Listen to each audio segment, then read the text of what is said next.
13.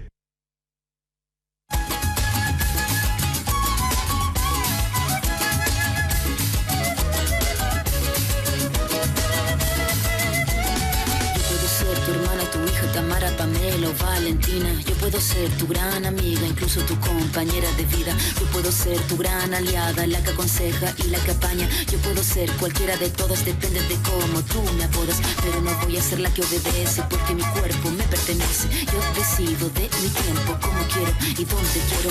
Independiente, yo nací independiente. Con una hora más de sueño, amanecemos este domingo 13 de mayo, celebrando a las madres, precisamente en una semana donde estuvo marcada por el levantamiento de la voz de muchas madres y de muchas hijas de las mujeres. Lo que partió como una reacción a una denuncia de acoso sexual en una universidad, hoy es un movimiento que tiene a más de 14 planteles en toma o con algún tipo de manifestación.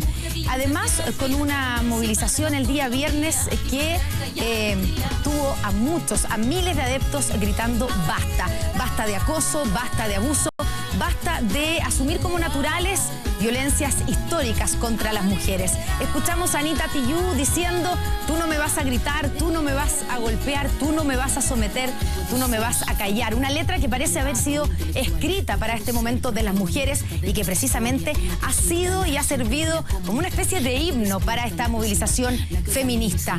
No me vas a callar, no me vas a silenciar, grita esta cantante chilena que nos sirve de inspiración hoy día para comenzar en Mesa Central. En una semana que además fue para el olvido, para la moneda, con un ministro explicando un viaje a Harvard pagado por todos nosotros, con otro ministro dando explicaciones por reuniones con el fiscal nacional, reunión que el propio Abbott reconoció aquí hace una semana en Mesa Central, y finalmente con un fallo de la Contraloría que declara ilegal la objeción de conciencia para la aplicación de la ley de aborto. Otro revés para el gobierno. Aquí comienza Mesa Central. Principal, comprometidos con tus inversiones. Presenta Mesa Central.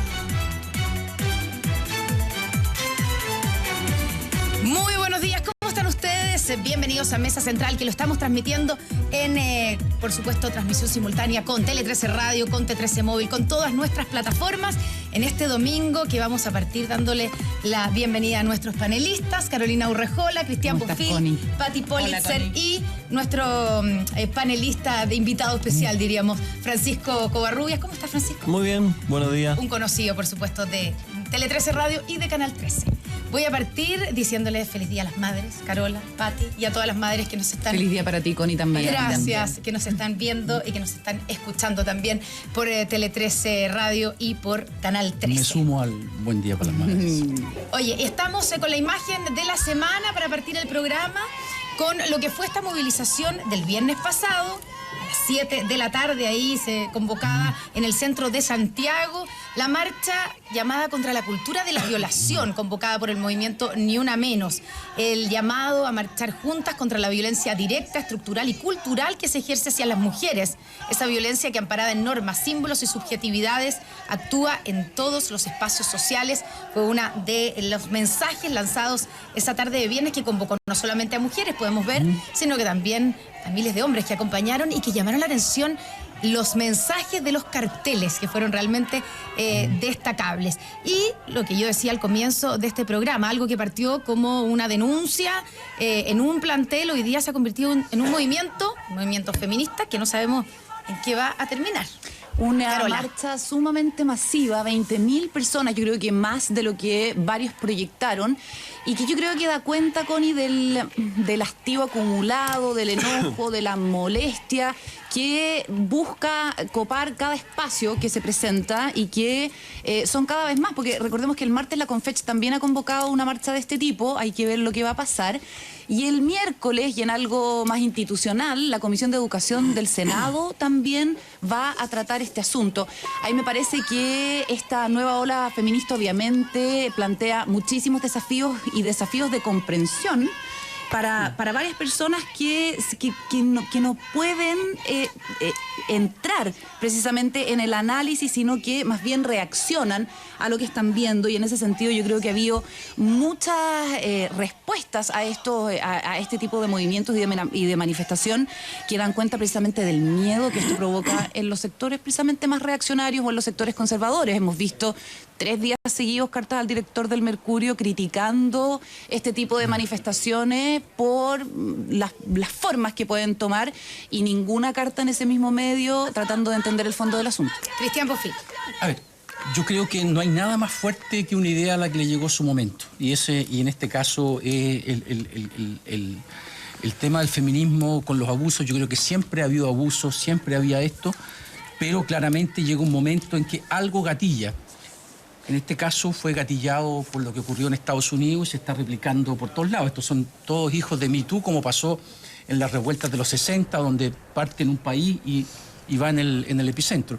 Y yo creo que hay que ajustarse a los protocolos que están buscando. Yo no entiendo bien y quiero preguntar después qué le falta a ese protocolo. Tiene que faltarle muchas cosas, pero es tan fuerte esta idea que básicamente ustedes ven que no hay diferencia. Hoy día ustedes ven a la ministra de la Mujer de este gobierno, que es un gobierno de derecha y apoya completamente. No conozco a nadie. Lo que yo conozco, sí, y es una cosa que yo también tengo mis aprensiones, y tiene que ver con forma más que contenido, es con el tema de algunas cosas que yo considero que son bullying y que la gente no tiene derecho a defenderse. En el caso de... son bullying. Sí, de Gumucio. En el caso de cuando alguien expresa una opinión políticamente muy incorrecta. Claro, y uno tiene derecho...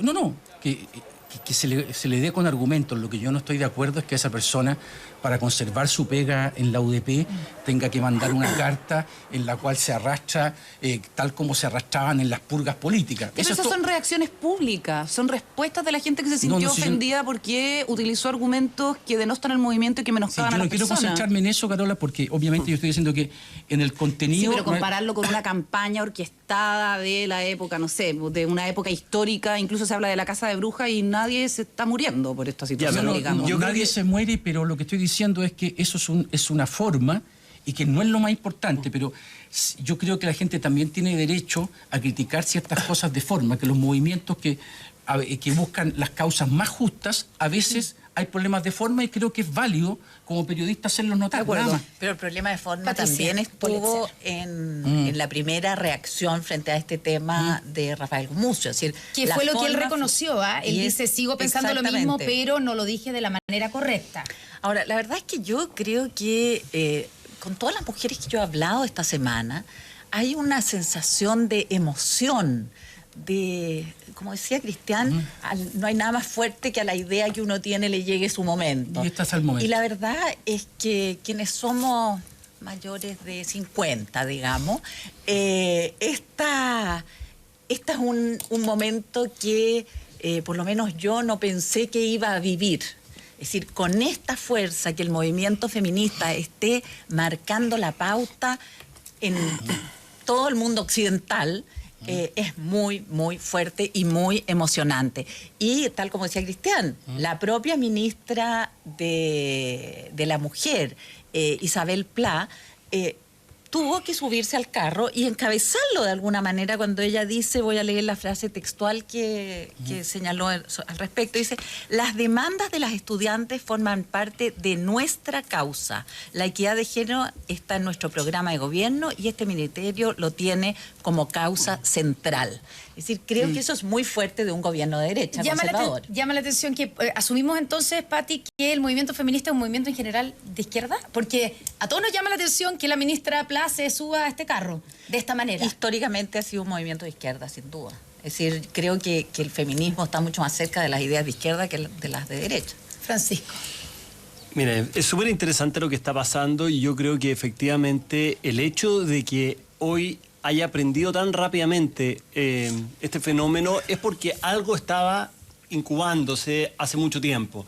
Y probablemente hay muchas otras ideas que hay grupos que quieren, como quien dice, tratar de sacar a flote, pero cuando no hay realmente una sensación en un grupo relevante, que en este caso las mujeres, ello no ocurre. Y por lo tanto a mí me parece que es súper importante lo que ha ocurrido, porque al mismo tiempo genera cambios culturales que se van a necesariamente a tener que producir y que ya se están produciendo.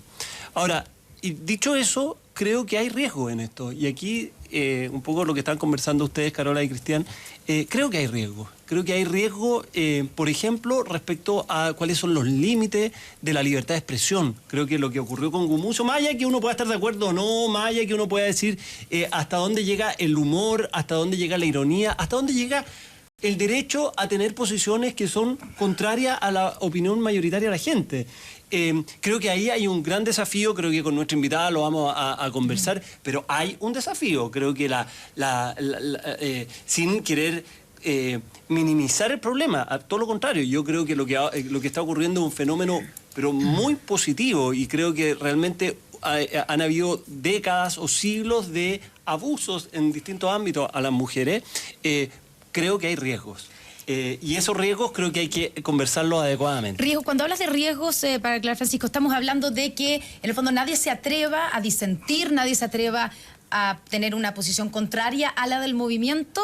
Es que por ser linchado públicamente, bueno, como algo así le pasó más allá a lo del propio movimiento. Por ejemplo, los riesgos que dijo Vargas Llosa respecto a la literatura, cuando en el fondo queremos ya no solo revisar cómo queremos organizarnos hacia el futuro, sino que además queremos revisar el pasado, y por lo tanto autores, qué sé yo, Pablo Neruda, digamos, lo consideramos machista y lo tenemos que sacar, digamos, de los currículums escolares. Cuando tú antepones los riesgos, creo yo, cuando tú antepones los riesgos y los peligros de esta cosa sin límite, yo creo que de alguna manera también equivocas el foco. Estoy de acuerdo con eso. Porque lo más importante aquí es la legitimidad de Estoy de acuerdo con eso. Y si lo, Carola, solo para aclarar. Numéricamente es mayoritario. No es una cuestión de minoría o de élite, que también es uno de los argumentos que ha sonado esta semana. Espérate para terminar la idea. Sino que es una cuestión que es transversal, que va más allá de las derechas o las izquierdas, y yo creo que el foco es cuán legítima es esa reivindicación y cuánta empatía podemos tener todos a la hora de querer entenderla. Anticipar los riesgos y quedarse en eso, a mí me parece que también es una forma de invisibilizarlo, de quitarle mérito. Solo para aclarar, yo no quiero poner los riesgos como una forma de no discutir el tema ni no apoyar la situación. Quiero decir que hay un fenómeno. Yo lo apoyo plenamente, pero creo que hay riesgos, y no quiero que los riesgos sean la barrera para no entrar al tema, pero los riesgos existen. Esto genera mucha pasión, hay que decir. Pati y Cristian, porque tenemos que ir a nuestra invitada. Hombres contra mujeres. Sí. No, vamos a seguir hablando de este tema con nuestra invitada, así que muy cortito, Pati. Súper cortito. Quisiera recomendar una columna en el Diario del País del escritor Javier Cercas, que habla de siglos en que las mujeres han estado en esta situación de discriminación, de desmedro, de abuso, de violencia. Y entonces él escribe de leer solo esta frase: hay quien piensa que el feminismo se está volviendo de un tiempo a esta parte extremista y está yendo demasiado lejos. Yo lo que pienso es que de momento y hasta nueva orden, incluso la forma más extremista de feminismo es demasiado moderada. Yo solo quería recordar que el mundo no empezó ayer, aquí hay una pelea de las mujeres que viene desde fines del siglo XIX y desde antes. Que las mujeres pudieran votar fue una pelea enorme, que las mujeres tuvieran derechos normales también. Tuviéramos alma. Heredero. Claro. Es más, yo vi una publicidad hace 45 años de un supermercado en Brasil, que la ponen ahora, que la publicidad era: con la llegada del supermercado tanto, su esposa nunca más le va a pedir aumento de mesada. Una cosa increíble, estoy hablando hace... Ayer. 60. Pero el mundo no empezó ayer, y yo creo que creo que el tema de la forma sí es importante. Creo que decir que no se puede leer Lolita de Nabokov, que es una obra prima, Por supuesto. eso en cualquier parte, eso es una radicalización. Estoy de acuerdo, pero ¿viste inaceptable. cómo lo resolvieron? Ya no es la portada de la niñita objeto sexual comiéndose un koyak, ahora es una niña y atrás una especie de puñal, en la reedición de Lolita. A Que ver, también es un me guiño parece- a los me pa- momentos que se Me viven. parece una locura porque Lolita no habla de eso, habla de un tema que es diferente de que les que están oprimiendo a una mujer. Pero- Vamos a Pero seguir, si es vamos una a seguir menor de hablando edad. de este tema con nuestra invitada, pero es hora de presentarla, Luna Folegatti, feminista experta en temas de género, y aquí está su presentación. Luna Folegatti Montenegro, porteña, 34 años, una hija, historiadora de la Universidad de Chile, magíster en comunicación política y futura doctora en filosofía política. Amante del tejido, su libro favorito es Ser política en Chile, de Julieta Kirkwood, feminista.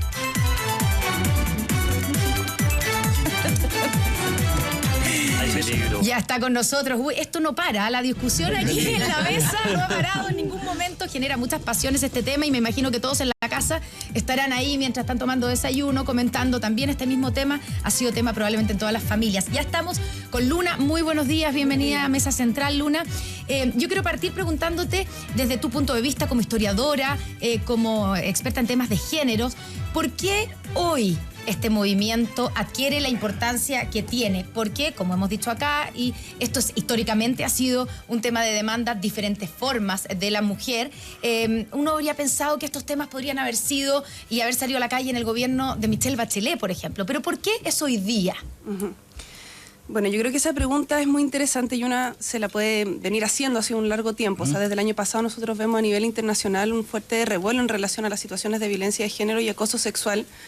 Pero sin embargo, en el caso de Chile es necesario decir dos cosas. Primero que nada, me parece que corresponde a una historicidad, en el sentido de que el movimiento feminista históricamente ha tenido planteamientos y ejes muy fuertes a comienzos de siglo, en la década del 80, y yo creo que hoy en día estamos viviendo ese nuevo momento. Y que en el caso de, como lo estamos viendo ahora en las tomas estudiantiles de la, digamos, en las universidades, corresponde, me parece, a un vínculo que existe entre los procesos de politización propios de las demandas estudiantiles a partir del 2011, donde las mujeres históricamente han tenido como un involucramiento. Y en ese sentido, me parece que hay una profundización con respecto a una perspectiva de derecho a la educación en términos de derechos sociales, donde también se posiciona un tema de cómo nosotras estamos pensando la educación y el contexto educativo en la comunidad universitaria. Y ahí se puntualiza una demanda que es sustantiva, que es la educación no sexista, que a nivel de las federaciones y particularmente dentro de algunos procesos de organización y colectivo feminista, el año 2014 establecen el primer Congreso de Educación No Sexista. En ese sentido, creo que entre, digamos, la primera década de los 2000 y en la actualidad han habido una serie de hitos en relación a los derechos sexuales y reproductivos, la campaña contra la violencia hacia las mujeres de la red chilena y el contexto del 2011 han configurado un escenario donde existe una proliferación de organizaciones y colectivos feministas en los espacios universitarios y en ese sentido no se puede desligar de un proceso general, ¿no es cierto? Claro, pero ¿por qué explota hoy? Sí. Porque esto no explotó el 2014 ni el 2015, sino que hoy, 2018, a partir concretamente de casos de denuncias de abuso sexual o de acoso sexual más bien en una universidad. Sí. Bueno, voy a seguir un poco con esta historización, pero llegando a la actualidad. Me parece que las situaciones de acoso sexual, yo lo he dicho en otra instancia, son un secreto a voces, o han sido un secreto a voces al interior del espacio universitario. En tanto académica, pero también como estudiante, anteriormente me ha tocado ver de cerca, o nosotras, digamos, hemos podido presenciar esa situación, y las denuncias con respecto a acoso sexual cada vez han proliferado más al interior de la universidad. Hubo una fuerte movilización el año 2016 en la Facultad de Filosofía y Humanidad de la Universidad de Chile, donde, digamos, se acusó y finalmente hubo un proceso que también fue mediático en relación a dos profesores de historia, y ese es un antecedente. Luego esto también hubo un proceso mediático en otras universidades donde también hubo denuncias sobre acoso sexual, y me parece que en la actualidad lo que genera como el estallido es que existe un fenómeno que cuando uno empieza a reconocer en términos concretos qué es el acoso sexual, en qué se manifiesta, hay muchas otras víctimas que han sido, digamos, víctimas de estas situaciones que reconocen y desnaturalizan, digamos, esa situación. Entonces, existe una explosión en el sentido de plantear un basta con respecto a estas situaciones que muchas veces no han podido manejarse en términos eficientes por la institucionalidad correspondiente. Luna, Patricia Politzer. Tú decías que hay más denuncias de abuso y de acoso en los últimos años en las universidades. Muchas veces se piensa que antes las mujeres no nos atrevíamos a hacer estas denuncias. Primero pensábamos que éramos la única a las cuales nos pasaban estas cosas, después descubrimos que habían más mujeres en la misma situación. Sin embargo, yo quiero preguntarte si los hombres, a raíz de todo lo que está ocurriendo, como tú dices, de las mujeres que entran en política, empiezan a disputar espacios de poder con los hombres se han vuelto también más agresivos en este sentido. ¿O es solo un tema de que nos atrevemos a denunciar más? Yo creo que es una pregunta que es compleja en el sentido de que nos estamos poniendo en las subjetividades de los varones. Me parece que hoy en día lo que hay, más que una situación de violencia, que yo creo que, insisto, siempre ha existido, lo que nosotros vemos es un ponerle nombre a esa situación. O sea, el mismo término de los feminicidios, la campaña contra la violencia hacia las mujeres y la denominación de acoso sexual laboral, pero también en otra instancia, implican que hay un reconocimiento de forma más fehaciente de que hay situaciones en las cuales las mujeres no podemos tolerar, y esas situaciones están vinculadas a la violencia de género. Entonces, me parece que también hay que tener en consideración que existe una suerte de respuesta cuando hay procesos de resistencia, en este caso a situaciones de violencia, o principalmente cuando el feminismo se toma la agenda y se toma en términos de una actoría política. Entonces, en ese sentido, existe, digamos, una tensión yo diría como de reaccionaria, podríamos decirlo así, o que intenta digamos, demonizar un movimiento que justamente lo que hace es luchar por una condición de derecho mínima hacia las mujeres.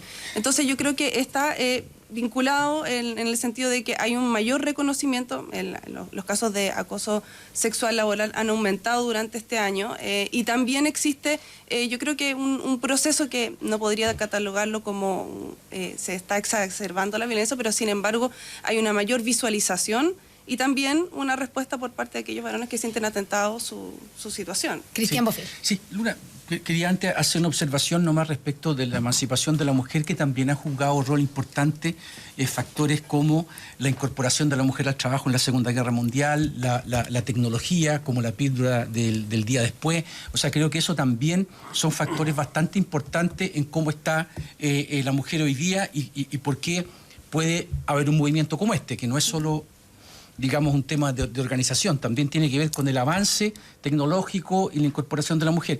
Pero tú hablas de ir contra una educación sexista. A mí me gustaría que tú explicaras bien qué es lo que es una educación sexista y qué tipo de medidas se pueden tomar para terminarla como está pidiendo el movimiento feminista.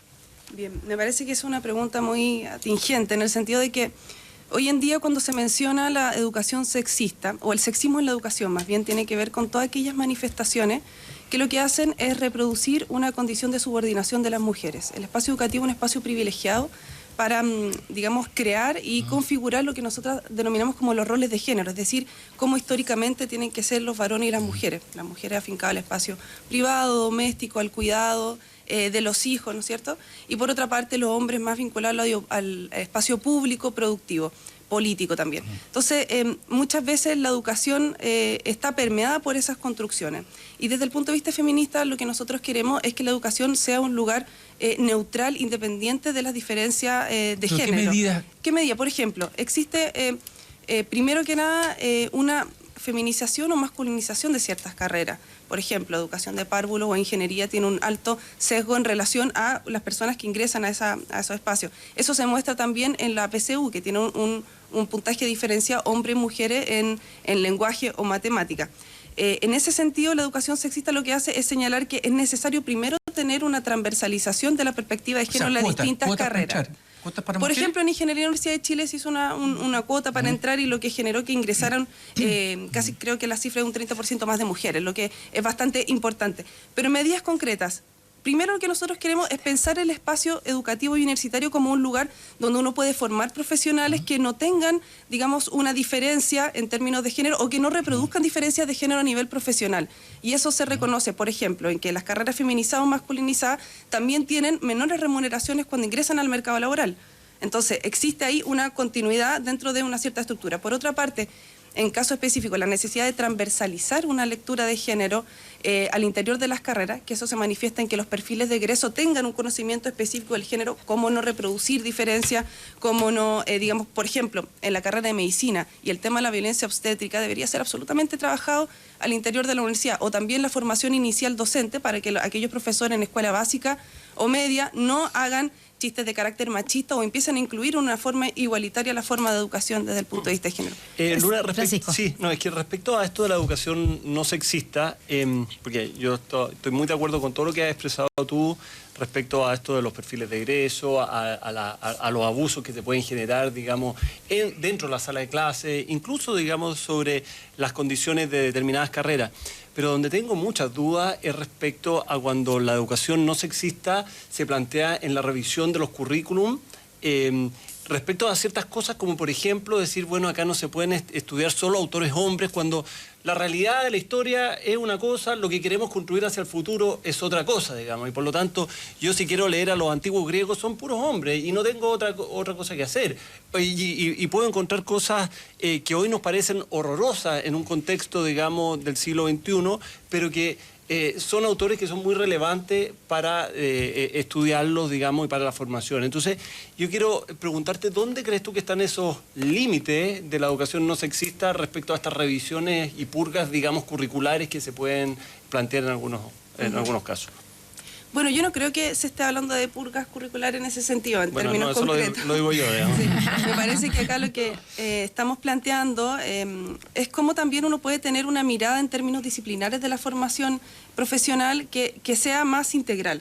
En el sentido de que cuando existe, por ejemplo, en términos de la medicina o de la misma filosofía antigua, ¿no es cierto?, un perfil donde son hombres aquellos que han desarrollado ciertas temáticas y áreas relevantes, mencionar esa condición explícita. O sea, no es casual que los hombres hayan sido aquellos que han generado, digamos, una producción importante en términos de la ciencia, la filosofía o la medicina, porque justamente han habido mujeres que han estado desligadas de ese espacio.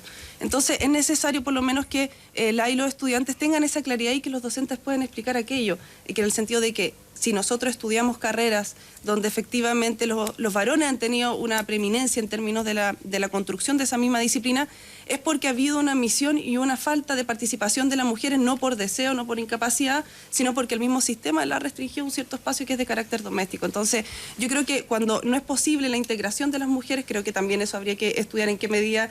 Sin embargo, hemos visto que los estudios han demostrado que existen las mujeres y siempre han existido y han generado un aporte. Lo que pasa es que muchas veces ese aporte no se condice con lo que nosotros normalmente consideramos como lo que debe ser el conocimiento también. Entonces, hay que hacer una mixtura con respecto a esos ejes.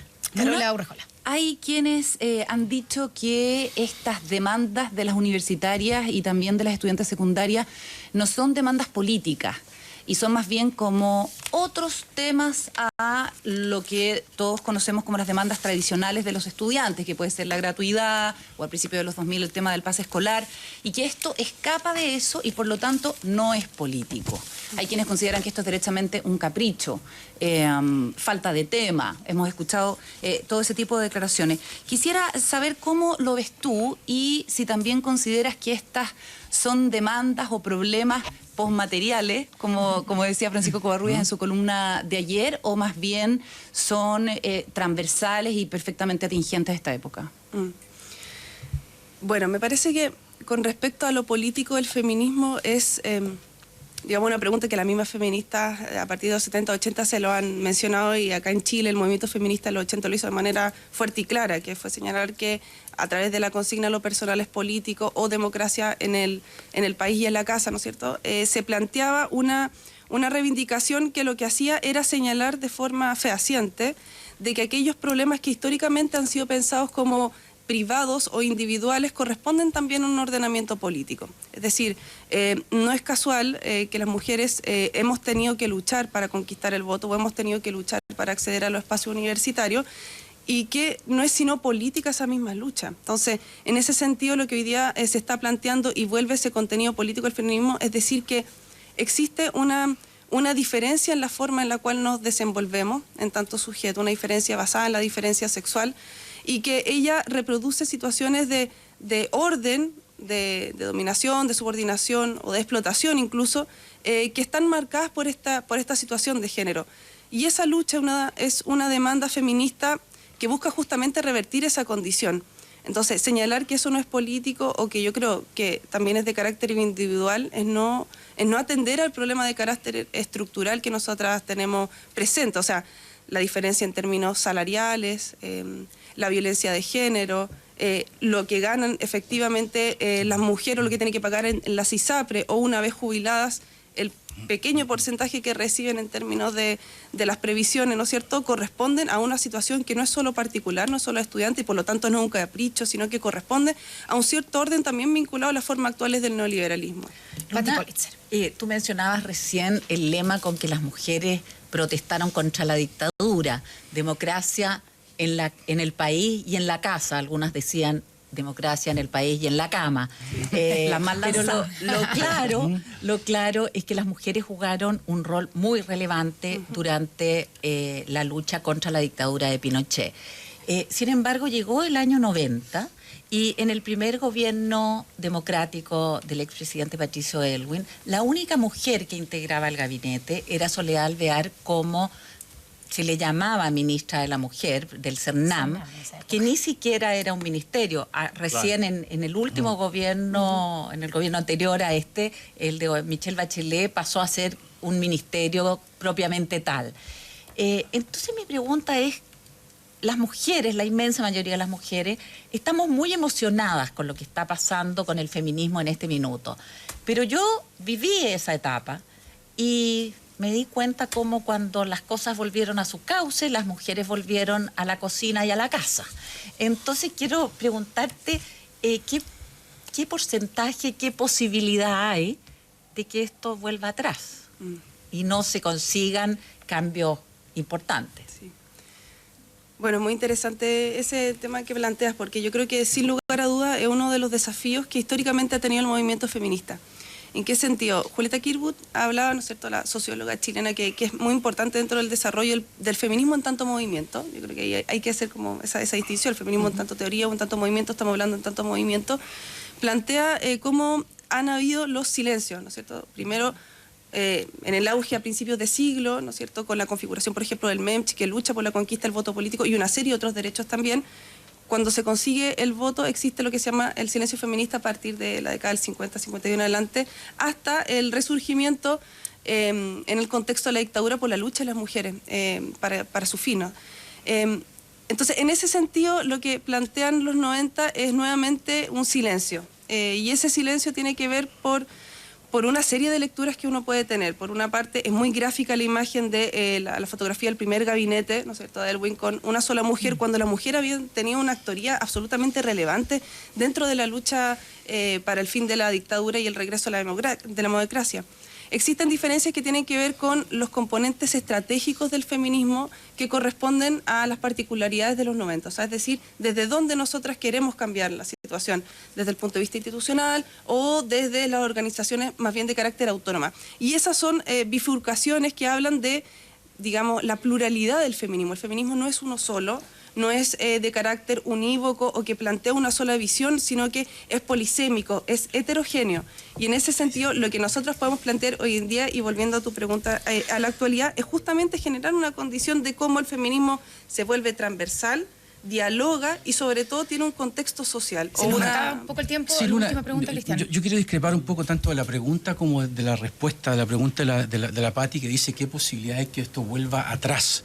Primero, del 90 para acá, si tú miras todos los números de Chile, vas a ver que hay más estudiantes mujeres, que hay más profesionales, todavía estamos abajo, pero que el feminismo no es fruto solamente de una pelea en Chile o de una pelea contra la dictadura. De hecho, la mayoría de reivindicaciones de abuso sexual han sido afuera, y esos silencios que tú dices están marcados también por la incorporación de la mujer al trabajo, por una serie de otras cosas que no tienen que ver necesariamente con eso. O sea, las sociedades, hay un avance en las sociedades. Hoy día tú no puedes decir que en los países nórdicos hay problemas feministas. En los países nórdicos se ha llegado a una condición donde la mujer tiene derechos que son indiscutibles. Y en Chile también del 90 para acá, agarras cualquier estadística, lo vas a ver. Entonces yo entiendo que todo movimiento necesita pero eso de en la cierto práctica no es fanatismo. así, Pero en Cristian. 28 años algo Eso debemos no haber es avanzado, así. Cristian. Pero Y los países nórdicos déjame además terminar, hicieron déjame- vía cuota, inclusión. el 90 fue brutal. Tú no puedes volver atrás, perdón, yo no sé, tú no puedes volver atrás en una sociedad, ni la economía, ni el tipo de democracia que tenemos. Eso tú no vas a volver, porque al final Pero del depende día de la eso ha economía ocurrido. y no de los derechos, entonces. Perdón, en la incorporación de la mujer al trabajo, no, depende de una serie de otras circunstancias. Lo que estoy diciendo es que No, están... pero lo que tú estás diciendo es que las mujeres alcanzan cierto nivel de igualdad una vez que las No, economías se no, desarrollan y se incorporan no. al trabajo. Me explico mejor entonces. Bueno, Lo que no yo sé estoy si la Luna lo diciendo puede es que precisar. no estoy de acuerdo con Luna en los silencios. Los avances no se dan necesariamente por organizaciones o movimientos. Insisto que la píldora y la incorporación de la mujer al trabajo proporcionaron avances importantísimos para los derechos de la mujer. Pero Cristian, los movimientos son indispensables. Sin el movimiento ¿Pero feminista quién no te ha habríamos dicho tenido pero derecho a voto. ¿Quién te ha dicho que yo estoy diciendo que no son indispensables? Estoy diciendo que no son el único factor y por lo tanto volver atrás, no, porque tú lo tomas como una cosa, y yo no estoy de acuerdo con la palabra silencio. Creo que las mujeres pelean todos los días por sus derechos, pelean en el trabajo, pelean en todas partes, y creo también que hay cambios que se han propiciado en el mundo que hacen con que las mujeres tengan esos derechos y no necesariamente sea un tema de poder volver atrás. Tú no puedes decir que las mujeres ya no van a trabajar. Eso es imposible. Pero no están en el poder, no están en la toma de decisiones masivamente. Luna, porque no se nos acaba el tiempo, así que la respuesta al comentario, a la polémica que hace. Sí, voy a partir con el asunto de los silencios. O sea, yo creo que los avances de las mujeres siempre han sido constantes. Uno siempre va avanzando en relación a la conquista de los derechos y eso es cotidiano y es constante. Cuando nos referimos a los silencios es efectivamente cuando se desactiva la potencia y la agencia política del movimiento feminista, es decir, cuando deja de irrumpir en el cotidiano y en la calle. Hoy en día lo que tenemos es absolutamente distinto a lo que se vivía en el 95, incluso a comienzos de los 2000. Hablar el mismo término feminismo es una palabra que vuelve a irrumpir en términos mediáticos y a tener, digamos, un posicionamiento. Nosotros en los 90 hablábamos de género. Y cómo el género se entendía en distintos espacios. Hoy en día el feminismo tiene esa necesidad de no solamente avanzar en relación a demandas concretas, sino a pensar una sociedad distinta donde las relaciones sociales se pudiesen reconfigurar. Entonces yo creo que el énfasis del feminismo es distinto a los avances desde el punto de vista del género, que tienen que ver con la disminución de brechas en lo educativo, en lo laboral, en medidas vinculadas a los derechos sexuales y reproductivos, pero el feminismo contiene esa perspectiva que busca justamente la emancipación. Entonces creo que hay un componente que es político, que es reivindicativo, pero que también tiene una proyección en términos sociales de cómo nosotros estamos pensando una sociedad distinta.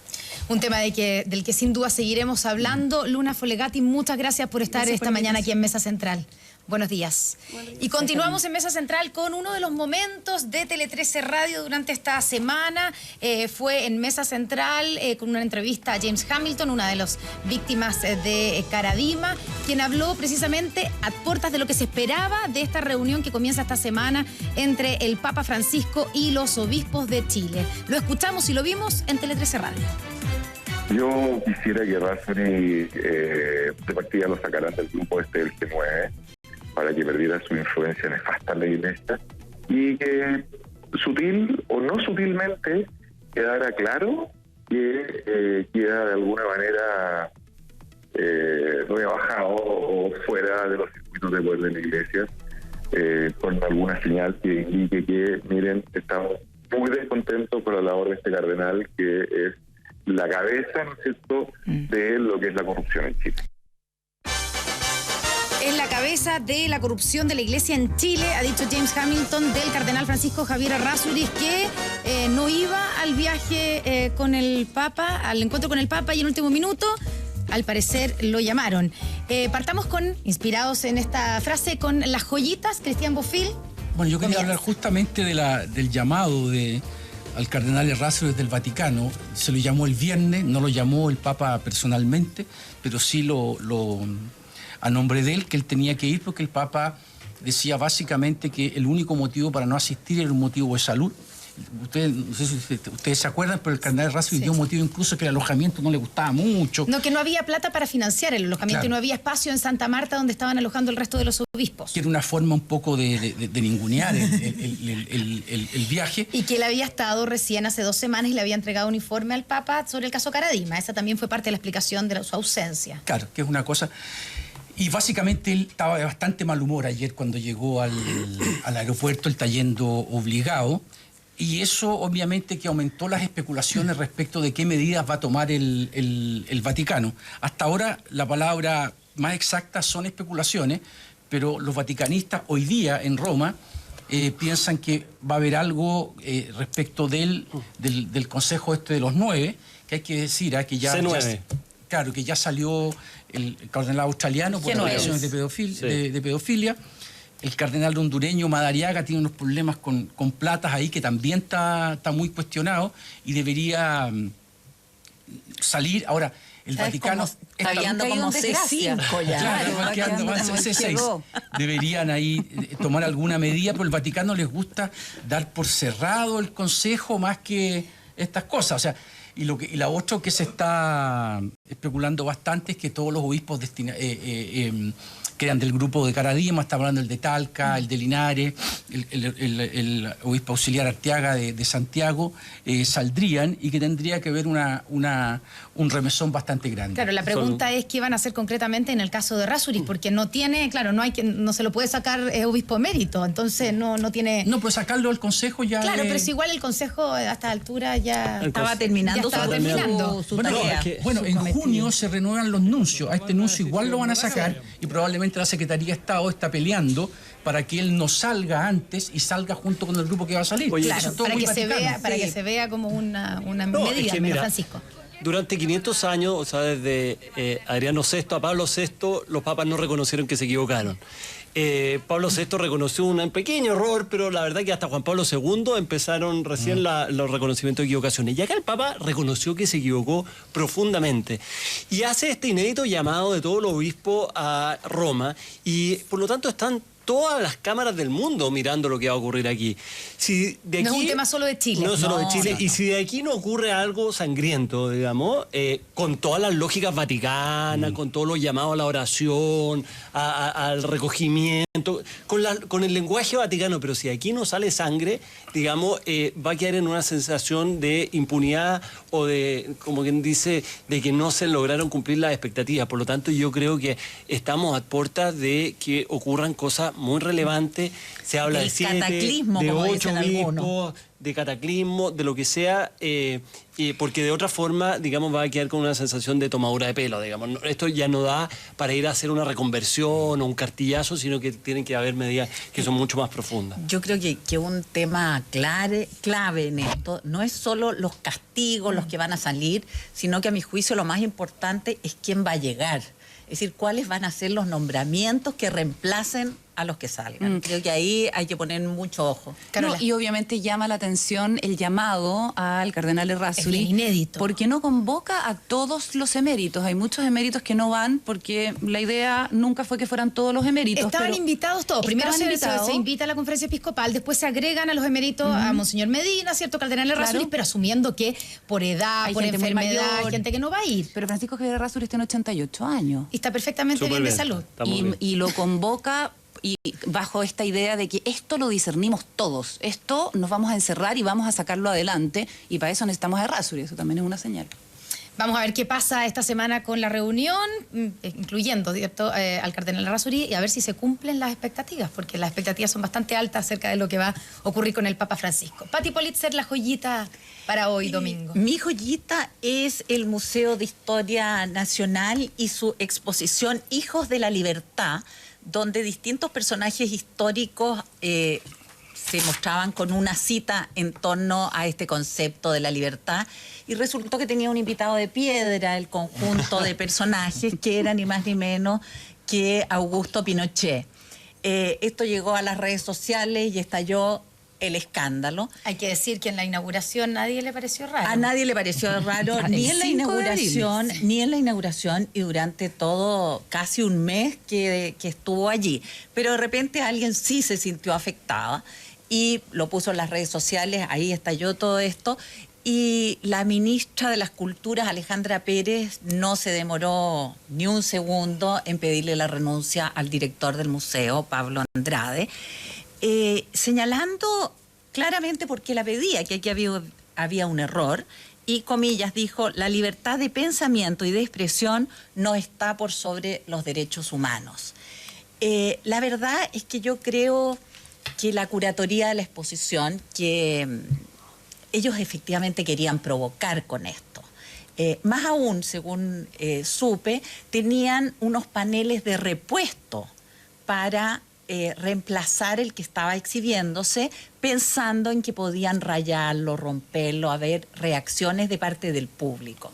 Sin embargo, yo creo que la curatoría tuvo un error, porque no era... Tú podías no darte cuenta que esto era una provocación.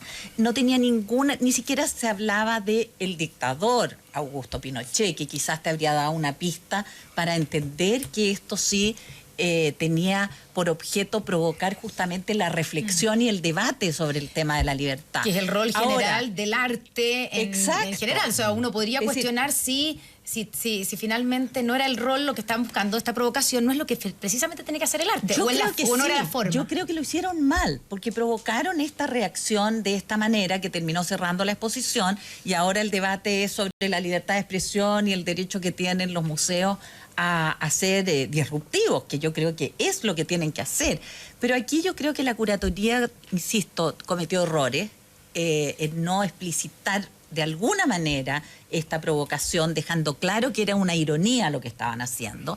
Y creo que no se dieron cuenta de dos cosas. Primero, no empatizaron con el dolor de las víctimas, con temas que todavía están muy recientes en nuestra historia, como es la dictadura de Pinochet, y tampoco midieron que estamos en un gobierno que frente a una acción de este tipo tiene que demarcarse inmediatamente del pinochetismo. Esas dos cosas juntas provocaron, a mi juicio, la renuncia no voluntaria del director del museo y el cierre de la exposición. Quizás una buena idea sería reponerla con un vacío, ahí donde todos sabemos que estaba lo que no debía estar. Carola. Hay una expresión que usan los estadounidenses para analizar los hechos históricos que es too soon. Hay muchas cosas para las cuales puede ser muy pronto, o para hacer un chiste, o para hacer otro tipo de revisión. Y mi impresión es que, considerando lo reciente que fue la dictadura, hay muchas personas que están vivas y que fueron víctimas de la dictadura, sus hijos, sus nietos, y que pueden sentirse ofendidas por la inclusión de la figura de Pinochet a la misma altura, porque para todos los efectos estaba exactamente en las mismas condiciones que el resto de las figuras históricas chilenas. De alguna manera se estaba validando a Pinochet. Independiente de la racionalidad del análisis, hay una cuestión emocional que es muy profunda, es muy potente y es muy actual. Ahora, yo creo que el director del museo también estaba en la cuerda floja, porque recordemos que fue bajo su dirección que fue robada la espada de Manuel Bulnes, una espada de enorme valor patrimonial que yo lo hubiera nunca sacado apareció. Ahí, en ese momento. Totalmente. En cualquier país serio lo sacan al tiro, o sea, con todo respeto por sus credenciales, que tiene muchas. Y yo creo que este también es un tema que cruza todas las sociedades modernas. O sea, España lo vive con Franco, no es algo... ¿Para qué decir los alemanes con Hitler? ¿Para qué decir los alemanes con pero Hitler? eso también hace que no podamos hablar de ciertos temas, o que tengamos que hablarlos de una sola manera, para no herir ninguna... Claro, no se puede borrar de la historia, tiene, claro, no se lo puede borrar de un plumazo. No. Pero es tema de análisis, por eso creo que no hay receta. Mira, voy a salir de Chile para dar otro ejemplo. En Israel, desde hace muchos años, hay polémicas tremendas si se puede o no tocar la música de Wagner, que es la música que se tocaba en los campos de concentración. Claro. Y el violinista Pinchas Zuckerman, que es uno de los violinistas más importantes del mundo, le preguntaron sobre esto y dijo: hasta que su recuerdo siga provocando dolor a alguien de 82 años, que tienen ya los sobrevivientes, yo no voy a hacerles sufrir. Interpretaré a Wagner fuera de Israel. Y yo creo que eso da cuenta como de la importancia de empatizar con quienes han sido víctimas de situaciones históricas tan dramáticas. Como decía la Carola, es decir, aquí tenemos madres, hermanos, hijos de víctimas de la dictadura, que claramente les ofendía y les dolía que Pinochet apareciera en esta exposición siendo validado como uno más entre O'Higgins, Gabriela Mistral, Pablo Neruda, Luis Emilio Recabarren, Patricio Elwin. Ese es el punto. Vamos a la siguiente joyita de la semana, Carolina Urrejola. Oye, hablemos de un capítulo que sigue teniendo episodios, que es el viaje del ministro de Hacienda a Harvard, el Qué viaje Harvard más Gate. comentado. Claro, el Harvard Gate. Hoy día viene entrevistado por el Mercurio y el ministro de Hacienda, Felipe Larraín, dice que la austeridad no significa que los ministros nos tengamos que quedar encerrados en Chile. Yo creo que todos los ciudadanos valoran el expertise del ministro y sus credenciales académicas, que son fantásticas, pero cuando una familia tiene que apretarse el cinturón, por lo pronto, si va a viajar, compra los pasajes con anticipación y no a última hora para que no le cuesten caros ni tenga que pagar un sobreprecio. Eso a propósito de lo que él dice hoy día. Pero bueno, el viernes el ministro, a través de un comunicado, contó que había reintegrado 1.800.000 pesos de los 5.100.000 pesos que había costado el viaje, ¿no? El resto lo pagó la Universidad de Harvard, tal como él había dicho. Ahora queda pendiente saber si él reintegró la parte del pasaje que no cubrió Harvard o los viáticos. Y no es una cosa menor. Recordemos que al ministro le dieron casi 1 millón de pesos en viático. Como viaje oficial. Exacto. Entonces ahora está en la disyuntiva el presidente Sebastián Piñera, y es algo que tiene que resolver y que de hecho el gobierno ha estado analizando porque tiene complejidades. No es una cosa anecdótica, más allá del análisis que se puede hacer de esta superioridad con la que el ministro ha encarado desde el principio este asunto. Yo digo, nadie duda de las credenciales del ministro Larraín, pero eso no lo pone por sobre la probidad, digamos. Y en ese sentido yo creo que hay una suerte de mal de alturas de parte del ministro, y no solamente del ministro, también de otros funcionarios del gobierno, como decías tú, Francisco, también ayer citándote en tu columna, la importancia de la estética política, ¿no? Bueno, el gobierno tiene que decidir y tiene dos caminos. Uno, firmar un cometido funcionario avalando el viaje de Larraín en su condición de ministro, pero esto le abre un problema al presidente si es que la Contraloría lo califica como privado. Porque en este caso el gobierno tiene que justificar que esto fue un viaje público, y ya ha quedado bastante claro, y lo tiene claro el propio gobierno, de que no lo fue.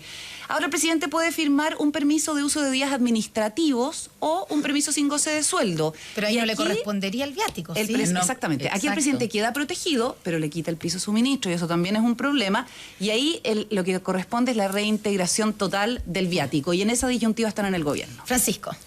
Bueno, esta es una tormenta que se ha generado y que la ha autogenerado el propio ministro y el propio gobierno. Con sus explicaciones posteriores. Sí, porque uno podría incluso discutir si es que es conveniente para Chile de que vaya Felipe Larraín a este encuentro y por lo tanto que corresponde que se le pague. Uno podría decir, porque este no era un paseo de curso, como quien dice, iban a Yellowstone, a los ex compañeros a hacer una excursión. No, evidentemente que eso habría sido imposible. Es que los gringos pero no además iban combinan, a sufrir, no, claramente pero los no iban a combinan sufrir. muy bien esto de tener conferencias, conferencias, digamos, en el día y carrete en la noche. Pero por eso Claro, te no digo, iban a sufrir. Pero él era un expositor y por lo tanto yo creo que cabía dentro de lo discutible si él, digamos, podía ir con platas del Estado o no.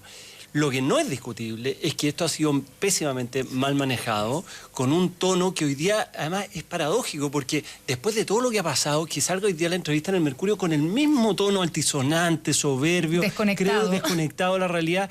Y esto yo creo que es un poco uno de los riesgos que tiene este gobierno, y efectivamente yo lo decía, gracias Carola por haber leído mi columna, por lo menos alguien la leyó, pero creo que este es un riesgo de este gobierno, que es como el cachagüismo, digamos. Esto como que, oye, si sabemos que somos nosotros, sabemos que somos gente honesta, sabemos el hábitus, como dice Carlos. Claro, sabemos que esto... Entonces, yo creo que en ese sentido este gobierno, pero sobre todo el ministro de Hacienda, ha estado súper mal, y yo creo que tiene que hacer la pérdida de una vez por todas, y decir devuelvo todo. Sí, Cristian. Esto es una imbecilidad política, más que nada. Esto es un tema que se podría haber solucionado en 15 minutos, diciendo sí, en realidad esto fue una confusión, un problema administrativo, y yo lo hago.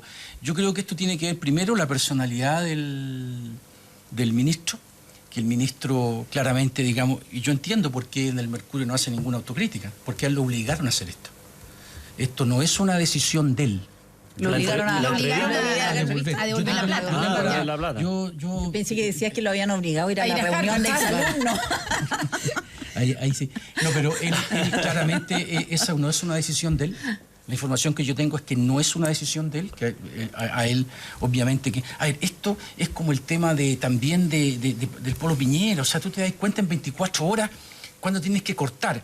Y yo creo que ahí primero hay un tema de personalidad que se refleja mucho en la entrevista de él. Él, por decirlo de alguna forma, y en eso había gente que en la época universitaria lo encontraba parecido al hermano mayor de Sebastián Piñera, él no tiene problemas de autoestima. Si él en algún momento necesita algún No, pero tipo... ahí está demasiado lejos. No, o sea, estoy diciendo lo que pasaba en la época universitaria y no lo estoy descalificando ni personalmente ni profesionalmente, pero claramente el nivel de desconexión fíjate, el que está bien es demasiado grande. No, pero también hay que decirlo, el nivel de desconexión de este gobierno, cómo se demoran 5 días en decirle a él Cristian, que haga lo que tiene que hacer.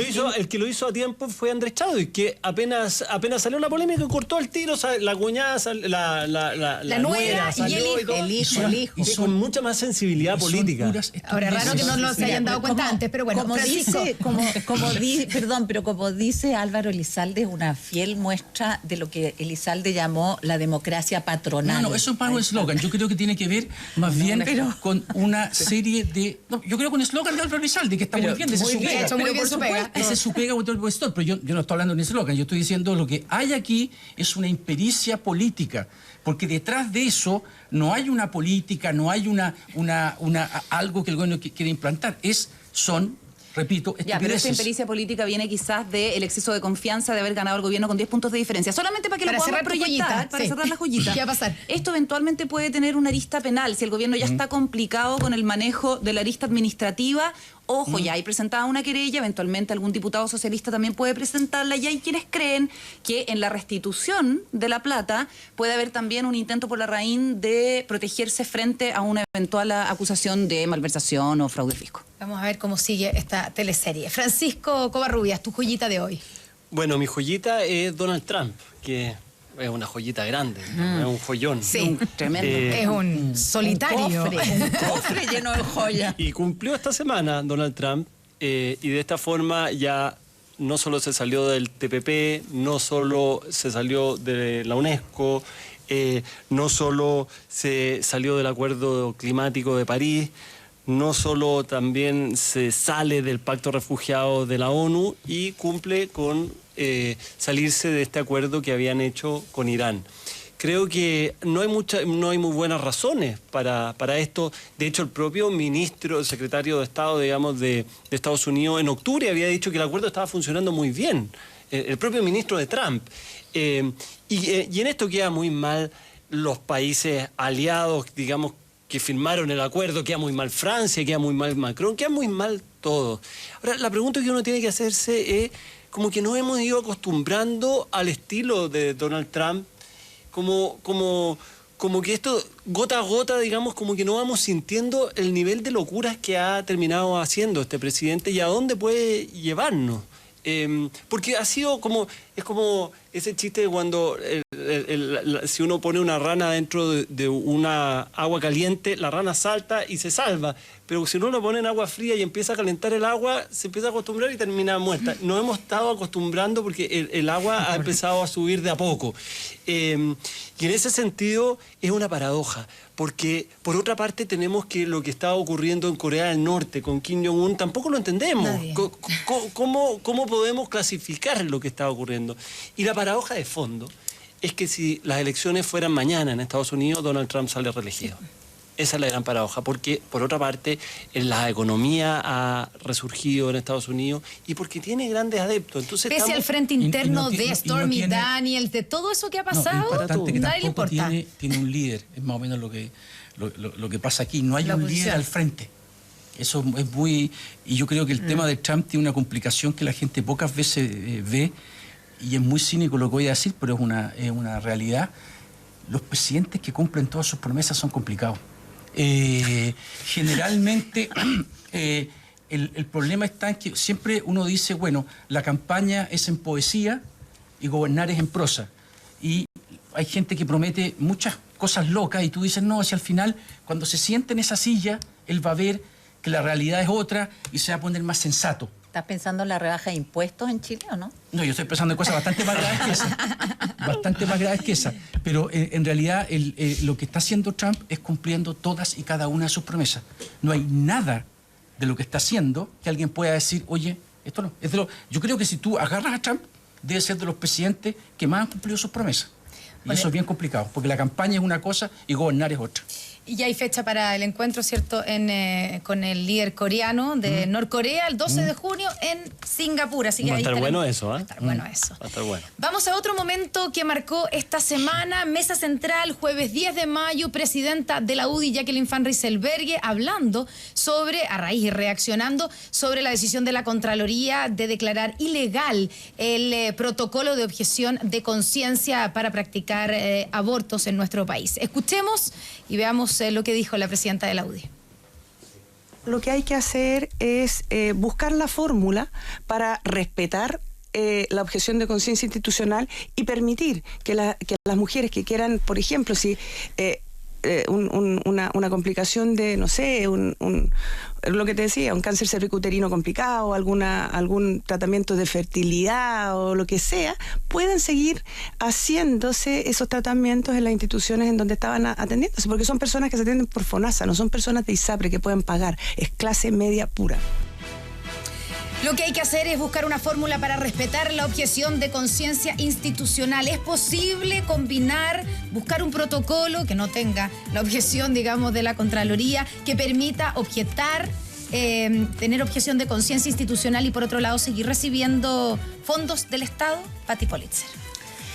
Mira, esta semana se cumplió lo que temía el ministro Santelices cuando intentó negociar con la oposición sobre este protocolo. Ellos temían que la decisión de la Contraloría iba a ser la que fue, es decir, declarar ilegal el protocolo que él había firmado. Y también declaró ilegal el protocolo anterior.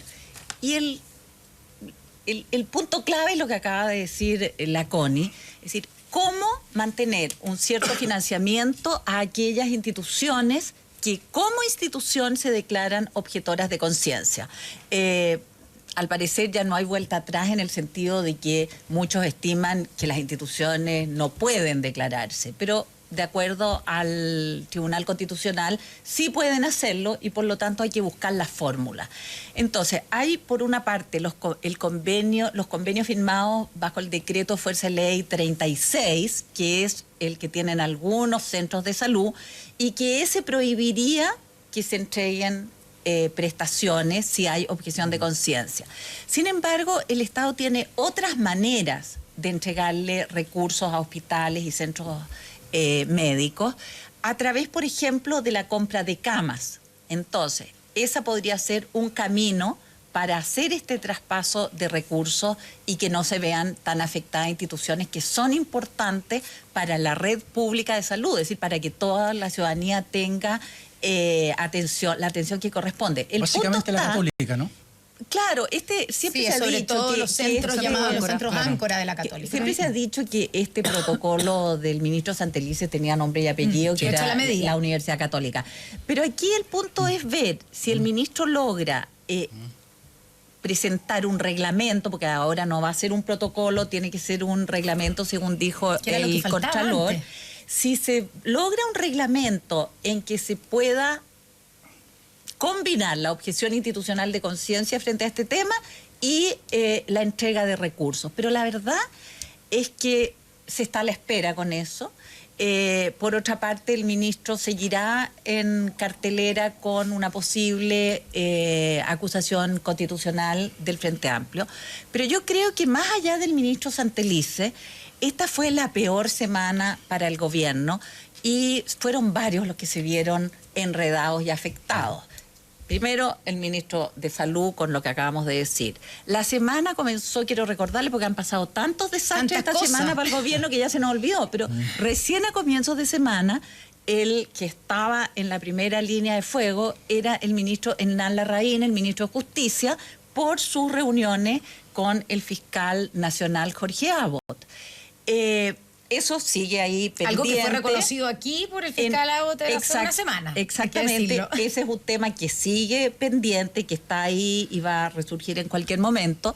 Después, el tema del nepotismo, que siguió dando vueltas por la moneda y el Ministerio del Interior, y tal como decía Francisco hace un ratito, se tomaron medidas inmediatamente. Pero ahí nuevamente lo que pasó es que el Contralor sostuvo que Andrés Chadwick Costa, que es el hijo del ministro del Interior y que trabajaba como jefe de programación de la moneda, no podía ser contratado a honorarios cuando tenía un cargo de jefatura, es decir, parece evidente que un jefe no puede estar a honorario.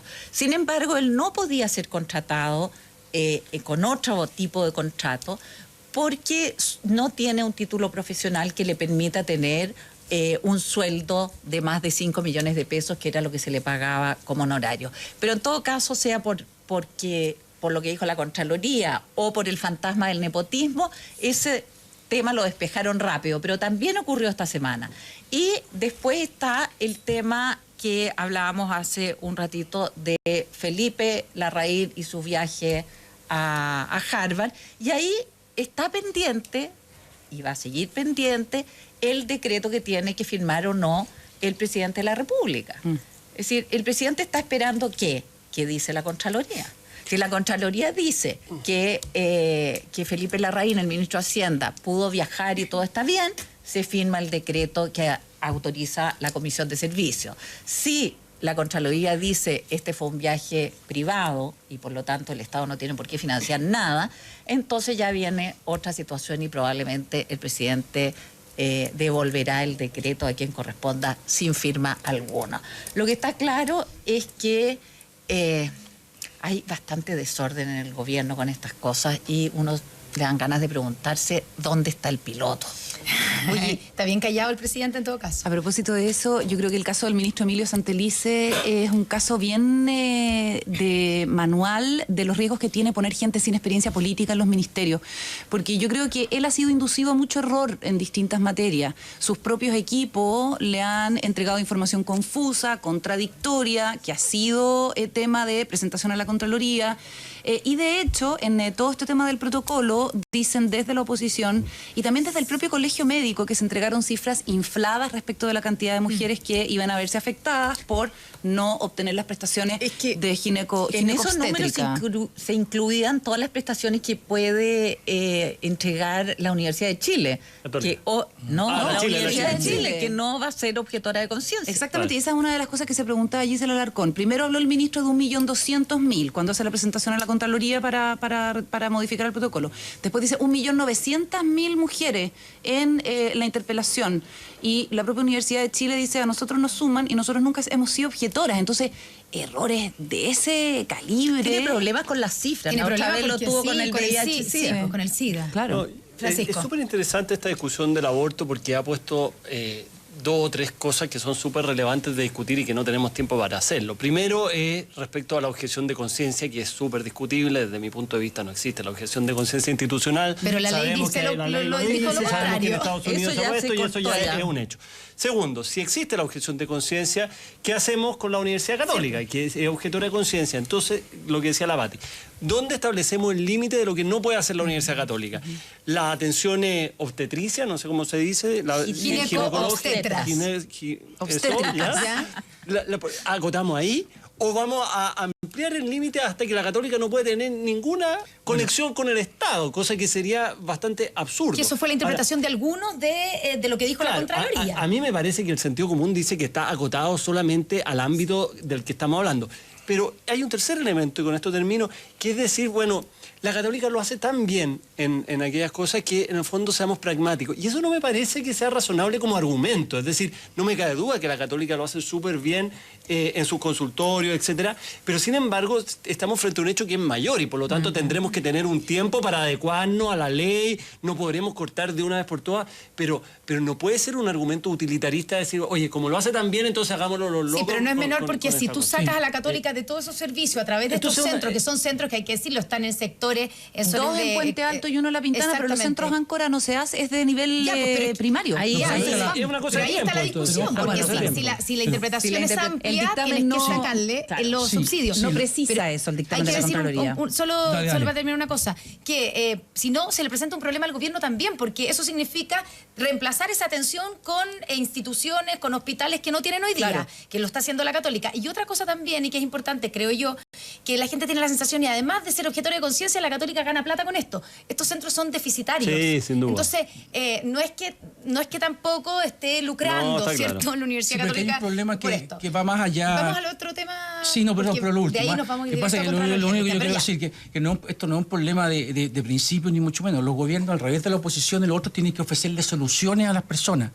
Y si tú tienes un problema con el atendimiento de salud, tienes que ver cómo te adecuas cumpliendo la ley. Pero es normal que lo busquen. O sea, no es un problema, oye, el principio dice esto y hay que hacerlo así.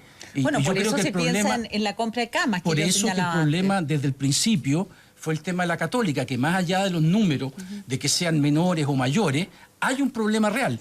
Por lo tanto, lo que hizo Contraloría puso al gobierno en un problema de tener que solucionarlo, y eso Claro, porque no pasa lo por la precisa. Católica. Eso es. Hablando de Contraloría, Cristian Bufil, esta ha sido la semana así como una Ya. semana negra para el gobierno. Es como que Jorge Bermúdez se transformó. Tanto como una semana negra para el No, gobierno. bueno, pero ya. Llevamos 2 meses, tal vez. Bueno, gris mucho. oscuro. Pero Gris, no ha digamos sido gris, buena. digamos gris. O sea, te aseguro que habría sido mejor no tenerla. O si retrocedemos el tiempo, Claro, habría sido. podría haber sido peor, digamos. Depende Bueno, cuánto siempre va a puede ser. ser peor, como puede dijo ser la peor. expresidenta Michelle Claro, Bachelet. depende cuánto de esto se va a reflejar en las próximas semanas en la encuesta. Pero el Contralor se convirtió en un personaje El Contralor fundamental para el se gobierno, y para la agenda básicamente, nacional. claro, este Contralor está siendo bastante protagonista y hay gente que le incomoda mucho eso. Nadie de los que lo conocen cree que él está en una agenda política. Los mayores críticos dicen que está en una agenda personal. Y yo creo que las últimas resoluciones de él le han dado acarreado agua al molino de sus adversarios. ¿Por qué?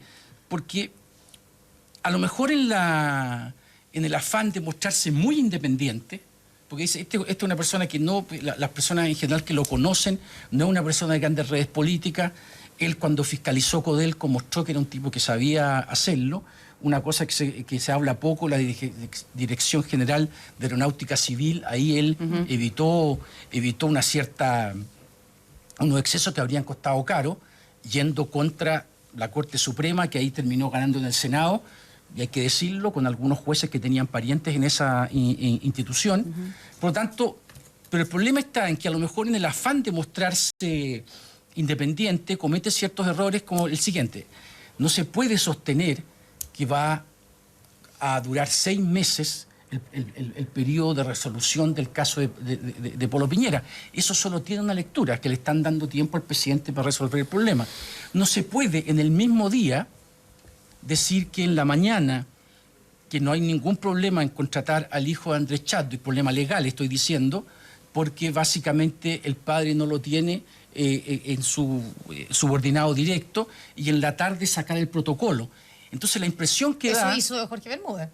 Por eso lo estoy diciendo. Entonces la impresión que da el Contralor es que al final está tomando decisiones más bien políticas en función de mostrarse independiente.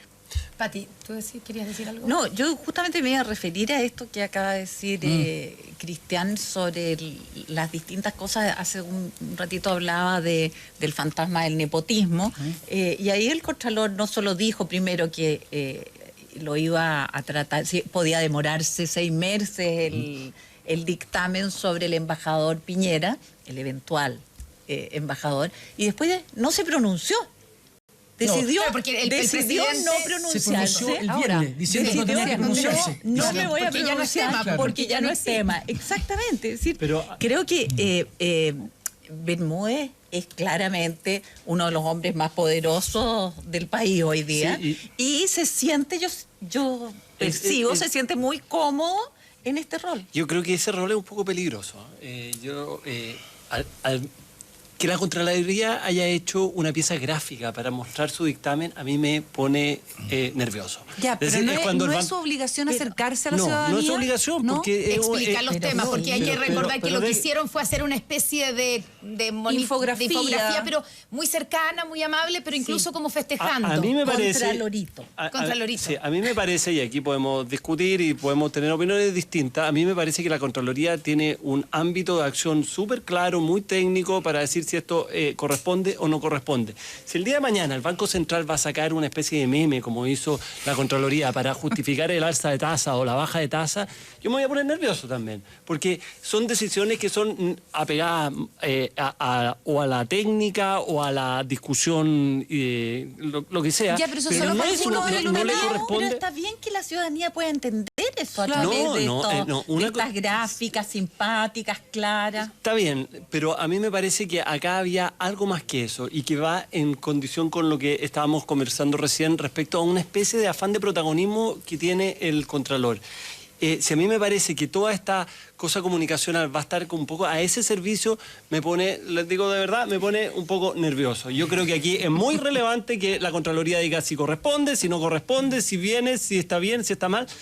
Oye, pero aquí una cosa que creo que es importante, que estas gráficas de la Contraloría, esta no es la primera. Es decir, no es que a raíz de este tema haya instaurado esta gráfica. Habían ya varias otras que estaban circulando. Y es del mismo equipo que trabajaba en el temas. gobierno anterior, en energía, me parece. Exactamente, con Máximo Pacheco. Ajá, Ese fue el equipo que hace las redes sociales y está esta infografía ahora en la Contraloría. Sí, yo más allá del tema de que creo que un buen fiscalizador, yo estoy de acuerdo con Francisco de que el protagonismo es complicado. Incluso por más que presten buenos servicios, le pasa a algunos fiscales también, que han prestado muy buenos servicios al país, pero su exceso de protagonismo es bien complicado a mi modo de ver. Tenemos otro invitado más aquí en Mesa Central esta mañana, Juan Carvajal, analista político y experto en comunicación estratégica. Lo presentamos así aquí en Mesa Central.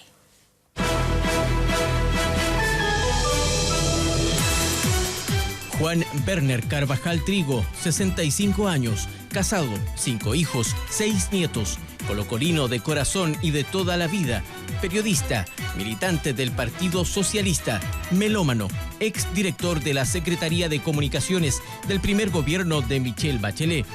Actualmente es consultor senior de Imaginación Consultores. Juan Carvajal, ¿cómo estás? Muy buenos días, bienvenido y gracias por venir aquí a Mesa Central. Me cuelgo de la última parte, socio, ¿cierto? De Enrique Correa en Imaginación. No, consultor senior. Consultor senior. Bueno, me gustaría ser socio.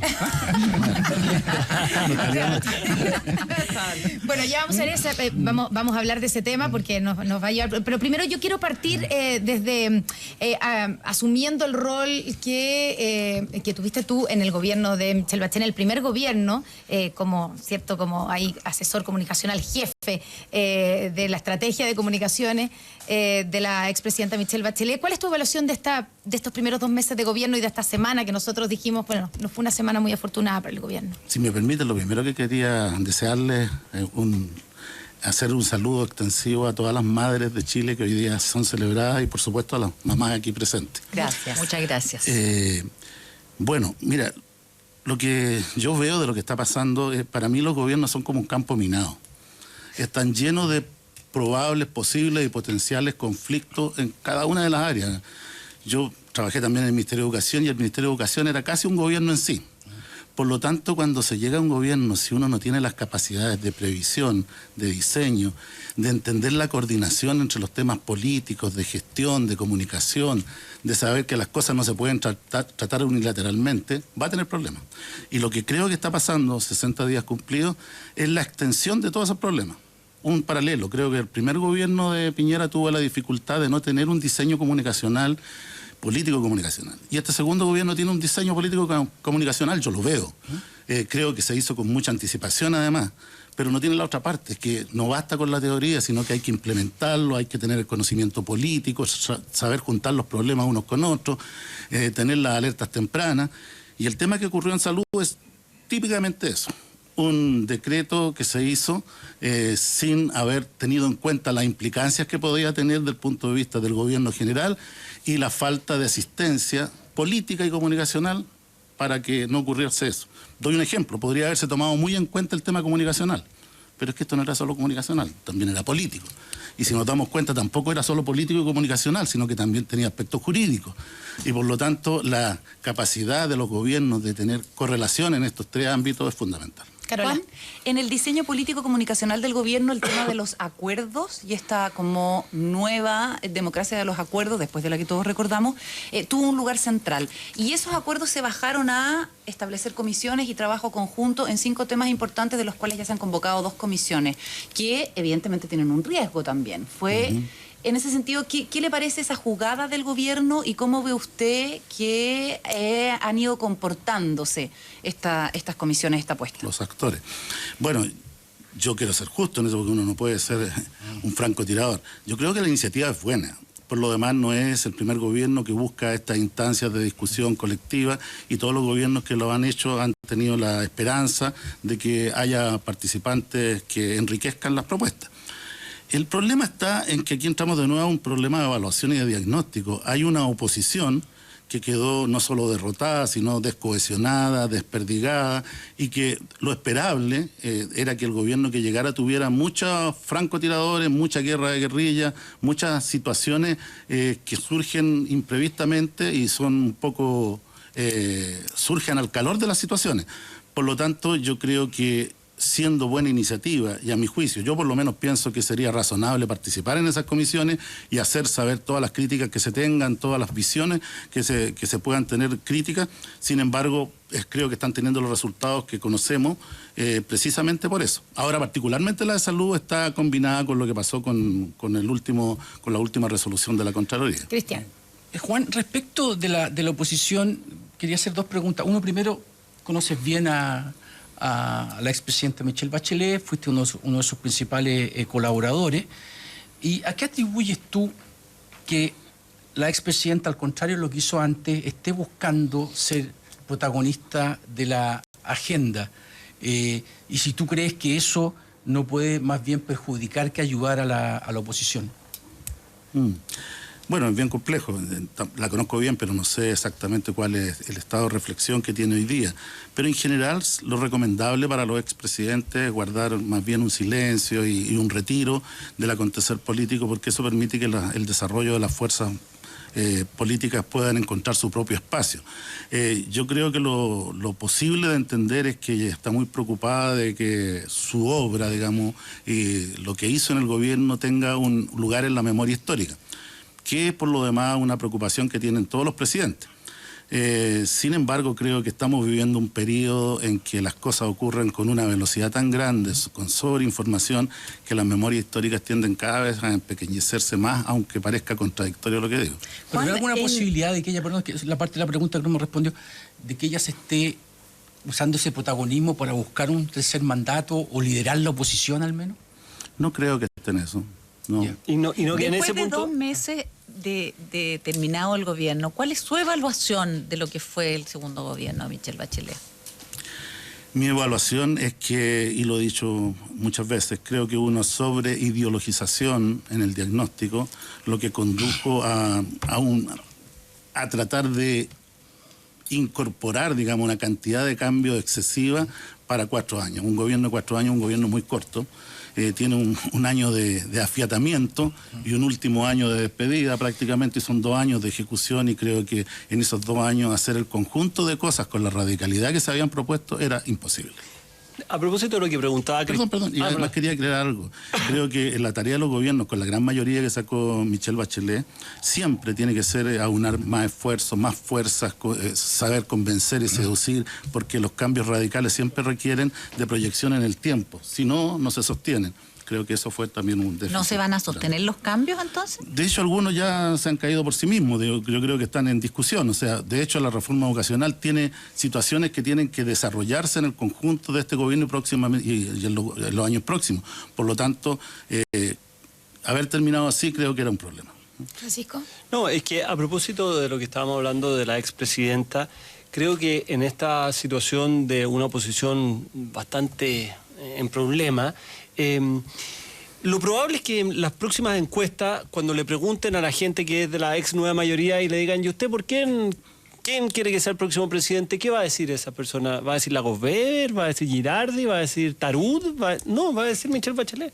Y por lo tanto, ¿no crees tú, y esta es la pregunta, ¿no crees tú que Michelle Bachelet quiera o no quiera, digamos, quiera defender su legado o quiera volver a la presidencia? Yo creo que lo pasó bastante mal en su segundo mandato, pero ¿no crees tú que se va a poner en poco tiempo como una de las figuras más proyectables como el próximo presidente y eso va a condicionar toda la discusión en los próximos años? Como ya ocurrió entre el primero y el segundo gobierno. Obvio. Sería obligada de alguna manera. A Piñera también antes. La verdad es que yo creo que es súper prematuro pensar en nombres, en situaciones y en escenarios presidenciales. No me cabe la menor duda que va a haber gente que va a tratar de promover eso, pero creo que el acontecer político chileno entró en una fase muy distinta. Acabo de ver anoche una obra que era el fin del ciclo, que esto no es un testamento, del ictus, en donde lo que se propone es cerrar el ciclo del ictus, que es un ciclo histórico, que tiene que ver con la historia de Chile también. Y yo creo que eso ocurrió en Chile. O sea, lo que estamos viviendo son el comienzo, y como los comienzos de nuevos ciclos, naturalmente con una serie de situaciones de desborde, desórdenes, pero que finalmente va hacia un estado de cosas distintos. Por lo tanto, yo tengo la impresión de que van a surgir liderazgos nuevos y algunos que a lo mejor no son tan nuevos, pero que se van a expresar de esa manera y que Chile va a encontrar sus espacios naturales como para enfocar la política del próximo siglo. ¿Cuáles son las características que tú le estás viendo a este nuevo ciclo? Bueno, yo creo que, en primer lugar, la figura del estadista en Chile finalizó. Creo que el último candidato estadista fue Ricardo Lagos. Las variantes con las que hoy día surgen los liderazgos son bien distintas. En realidad, cómo la gente ve los roles que están cumpliendo los medios de comunicación ya no se sitúan solo en eso, sino que también tiene que ver con el carácter que están asumiendo las redes sociales y pues la movilización social. Y si uno observa, se cayeron los grandes paradigmas y por lo tanto de repente surgen fenómenos que nadie espera, como el que ustedes acaban de comentar antes de que yo llegara, que es toda esta explosión del feminismo y de las movilizaciones por los derechos de la mujer y que se respeten. Y creo que cosas como esas van a seguir surgiendo. Y la tarea de los gobiernos y de las instituciones, de los partidos que surjan de esto, es saber leer esta realidad. Y creo que la dificultad que hoy día tenemos, así en términos más globales, es precisamente esa, que los partidos, las instituciones y el propio gobierno tienen dificultades para entender lo que está pasando. Si usted estuviera hoy día en la SECOM, ¿cuál sería su diagnóstico y su recomendación para hacerle frente precisamente a esta nueva ola feminista de parte del gobierno? O sea, yo creo que lo que hay que hacer con esta situación o con cualquier otra, porque no quiero tomarlo con la particularidad y complejidad que el tema tiene, es tratar de ver cómo se encausa dentro de la conducción de un gobierno. Tengo alternativas. ¿Pero lo ve como un problema o como una oportunidad? No, yo creo que primero es una situación natural que esté produciéndose por el carácter de lo que digo de esta época. Y segundo, como tal hay que asumirlo y entenderlo cómo se incorporan a las políticas de gobierno. Yo creo que uno de los errores que se puede cometer, y creo que la tendencia de este gobierno está haciendo hasta el momento esa, es gobernar por las encuestas.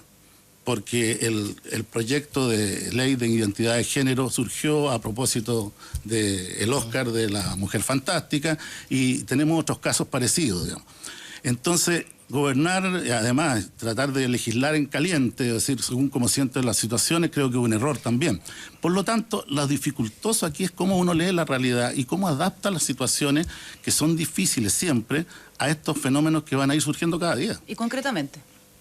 Concretamente, el tema femenino, yo lo incorporaría de partida a ver cómo se puede encauzar en políticas de gobierno, si es necesario legislarlo, pero por sobre todo encauzar la discusión del tema, que creo que es lo fundamental hoy día, porque lo que está surgiendo puede tener explicaciones en algunos lados específicos y en otros no, simplemente un sentimiento que se está expresando que tiene una forma hoy día orgánica desde el punto de vista de la movilización y que seguramente va a expresarse después en propuestas, en liderazgo y en programas de gobierno futuro. Juan Cristian, esto de que no hay que gobernar por las encuestas no es más bien un deseo, porque yo me acuerdo cuando tú estuviste en la SECOM, veías encuestas toda la semana, sí, claro. y la verdad es que el que no gobierna por las encuestas es como no andar en el auto sin mirar el velocímetro.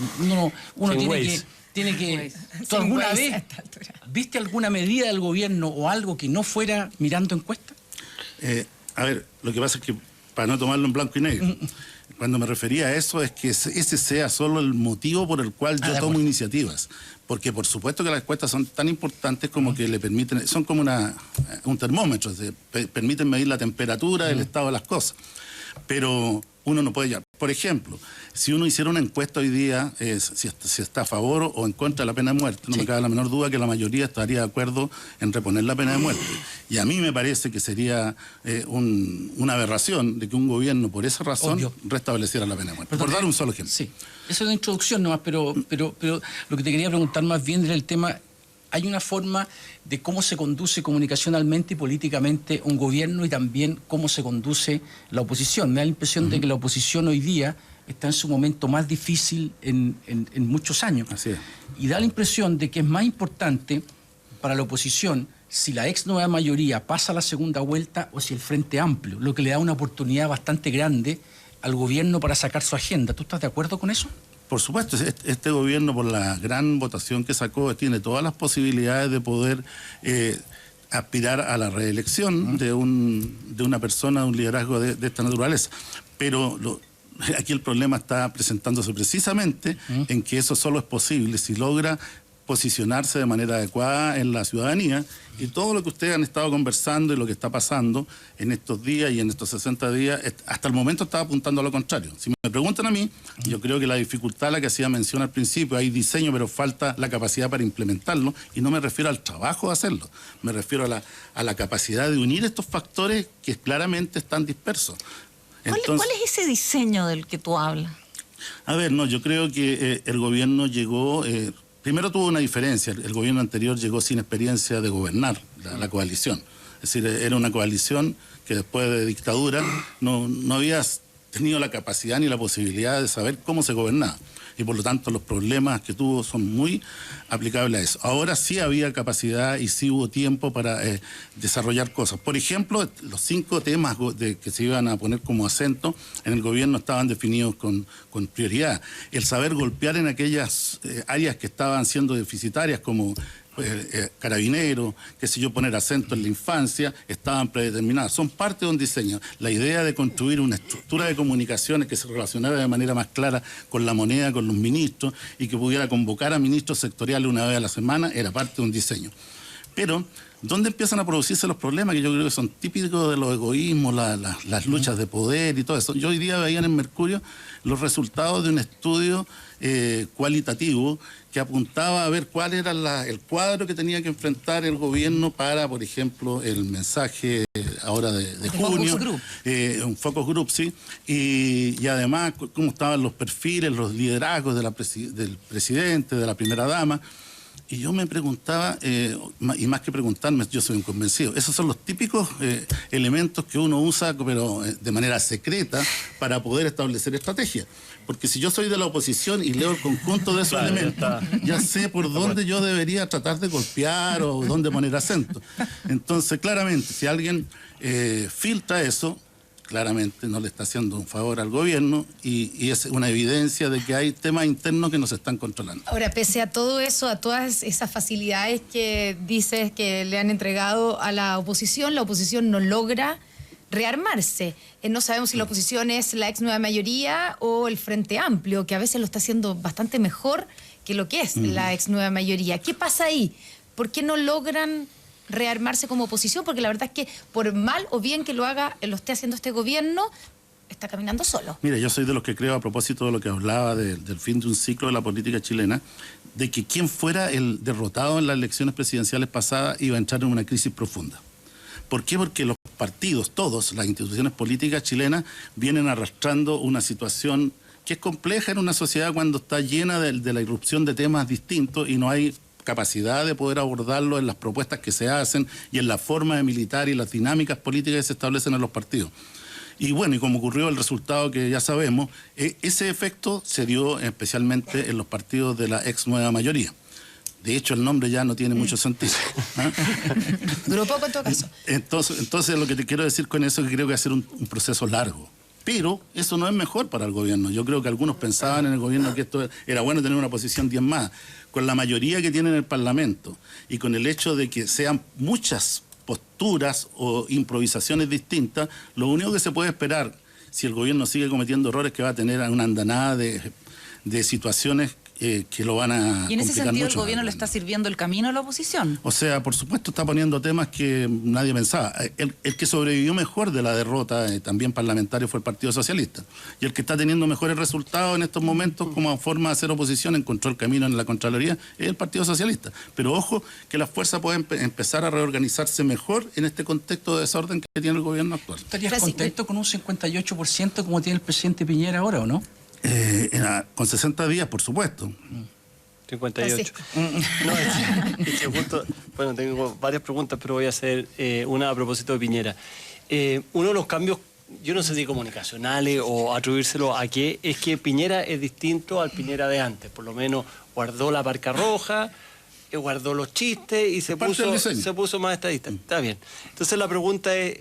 Bueno, la pregunta que yo me hago, no te la hago a ti, yo me hago es cuánto le va a durar a Piñera esto, digamos, porque así como la fábula del escorpión, uno nunca sabe cuándo empieza a aflorar esa incontinencia, pero ¿cómo crees tú que eso le ayuda, digamos, al diseño comunicacional del gobierno, un Piñera más estadista, digamos, y menos de piñericosa? Yo creo que hasta el momento, de hecho, le ha ayudado. Es evidente que hay una decisión previa de que él no se exponga mucho comunicacionalmente.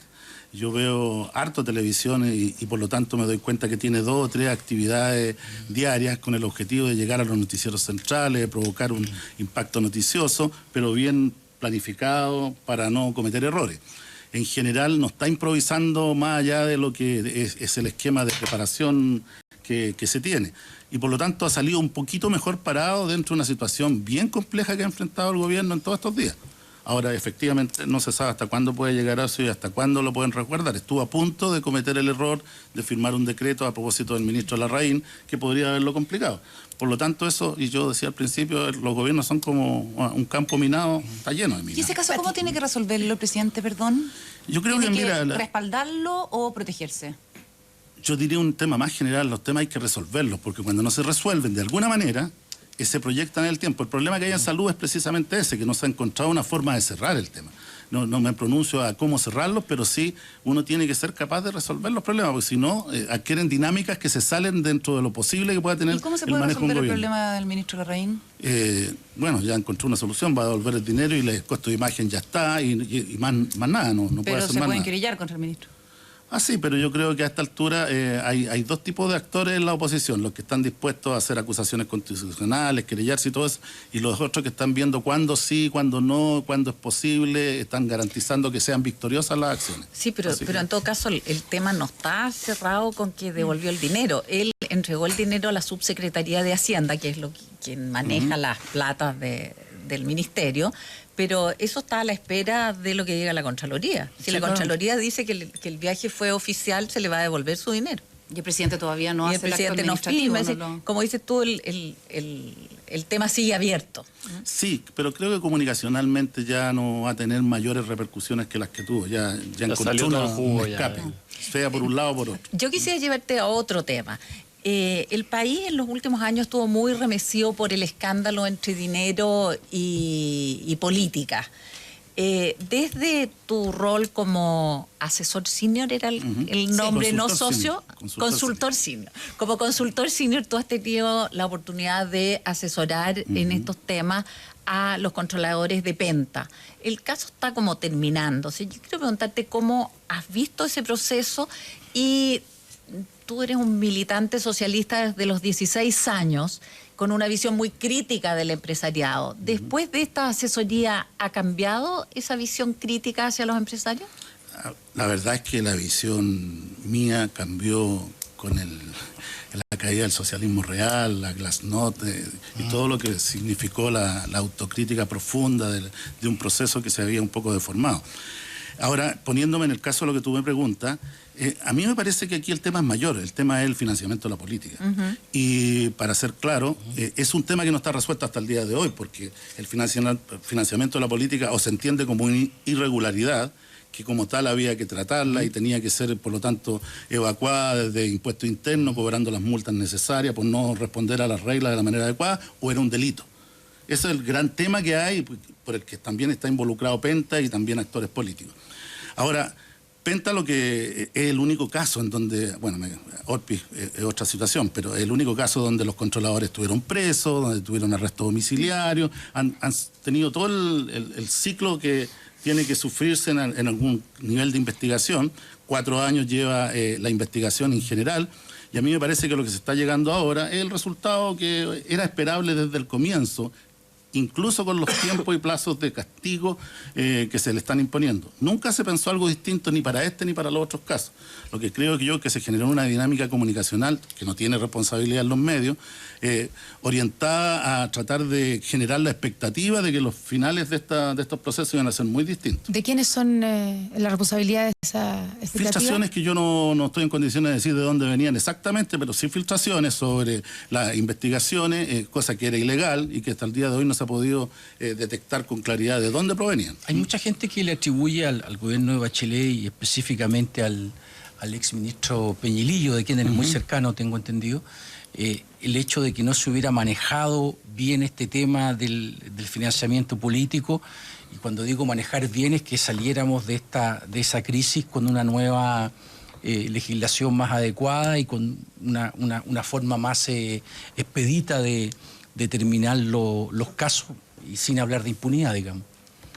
Sí, yo creo que en general hubo unas reacciones muy inadecuada, a mi juicio, de las propias fuerzas políticas en toda esta dinámica, porque unos quisieron sacar provecho de situaciones, después otros quisieron sacar provecho de situaciones, algunos pensaron que mejor, mientras más situaciones aparecieran, mejor era, y finalmente llegamos a un estado de cosas que, entre paréntesis, es fundamental entendernos en el cuadro que tenemos, que hay un estado de desconfianza, una crisis de confianza generalizada en todas las instituciones y que le ha hecho mucho daño a la política y, por lo tanto, le hace daño al país. Ahora creo que llegó el momento de ir ordenando, es decir, lo que está pasando con la Fiscalía, que creo que está tratando de ir cerrando este camino, estas situaciones, y eso no necesariamente es malo. Uno puede tener distintas posturas, pero... Esa falta de confianza, esa crisis de confianza, ¿no se ve agudizada, a tu juicio, por justamente lo que tú dices que ha pasado? Es decir, que después de 2 años terminamos con estos casos... Perdón, de 4 años, terminamos con estos casos en nada. Es que hay una no concordancia entre las expectativas que se generaron y el hecho real. Yo por eso digo, desde un comienzo, a lo que yo le escuchaba a los especialistas, que estas cosas no iban a terminar tan distintas como están terminando, porque no había posibilidad dentro de lo que está establecido como en las leyes, digamos, de que fuera de manera distinta. Y porque las penas son muy bajas, Carolina Urrejona. Además, pero ese no es un tema de la coyuntura. Sino que... Imaginación ha asesorado a sacerdotes frente a denuncias de abusos sexuales contra niños. Estuvieron junto a Eugenio Valenzuela, el jesuita, junto a Cristian Prej, y también se conocieron las comunicaciones entre Francisco Javier Errázuriz y Ricardo Esati, donde el primero decía que iba a llamar a Enrique Correa para intentar hacer alguna gestión para que Felipe Berríos no fuera nombrado capellán de la Moneda. Ahora los obispos chilenos están allá en el Vaticano y quería saber si ustedes como oficina están asesorando, prestando algún tipo de asesoría, o en términos generales, ¿cómo ve el tema comunicacional en la Iglesia Católica y cómo se puede salvar la situación de tanto desprestigio que vive? Sí, yo lo primero que quería aclarar es que nosotros como empresa recibimos peticiones de un sinnúmero de instituciones, organismos y también de personas, y bueno, y al igual que un estudio de abogados, nosotros no culpamos ni recibimos a inocentes o culpables, sino que nuestra misión es abrir paso para que se conozcan sus verdades, su historia, que tengan la posibilidad de, por lo tanto, tener los espacios adecuados y correspondientes. Y en eso hay personas y hay instituciones. En segundo lugar, a mi juicio, la Iglesia está viviendo, la Iglesia chilena, una crisis profunda porque precisamente desde un comienzo no logró enfrentar de manera adecuada esto. Creo que el viaje, la visita del Papa a Chile fue, no sé quién lo planificó ni cómo lo planificaron, pero fue un desastre que y metió a la Iglesia en una contradicción y en una crisis aún peor. Y creo que lo que estamos viviendo ahora es el intento por resolver ese problema desde el Vaticano. Y es evidente que al igual que lo que estábamos conversando, las expectativas que se han generado son tan grandes que si no hubiera acompañado este viaje de los obispos al Vaticano con medidas muy ejemplares, se va a considerar insuficiente y no va a resolver nuevamente la crisis. Juan Carvajal, muchas gracias por esta entrevista hoy día aquí en Mesa Central. Muchas gracias a ustedes. Gracias, buenos días. Gracias. Nos vamos a una pausa y ya estamos de vuelta con más aquí en Mesa Central.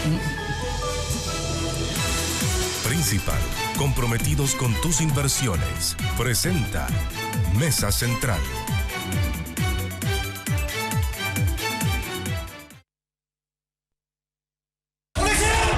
Este domingo en Tele 13, más de 150 policías actuando coordinadamente en todo el país. Su objetivo, una banda que trafica armas desde Estados Unidos para venderlas a delincuentes y narcotraficantes. Durante meses burlaron el control aduanero, escondiendo pistolas automáticas y municiones dentro de artículos electrónicos. Esto es Tráfico de Armas. Operación Houston. Reportajes de 13 por el 13. Esta semana celebramos a todas las mamás. Por eso en Revolución Papás fuimos a conocer 3 historias increíbles que te dejarán con la boca abierta. Y porque siempre es importante regalonearlas, les mostraremos un panorama ideal para que ellas se puedan relajar y quedar convertidas en las verdaderas reinas de la casa. Esto y más en un nuevo capítulo de Revolución Papás. Mi mamá siempre ha sido de abrazar mucho. Yo creo que lo más tierno lejos es haberse levantado por muchos años, muy temprano, para haberme ido a bajar a la micro. Le diría que la quiero mucho, que la adoro. Solo decirle gracias por todo ese valor, por toda esa fuerza, por todas esas ganas, por toda esa música. Por ser incondicional, como es ella, que es lejos la mejor mamá del mundo. Con cierta distancia uno no tiene nada más que entregarle amor y decir que te amo, mamá. Feliz Día de la Madre. Es un deseo con todo el corazón del 13. Estoy superada.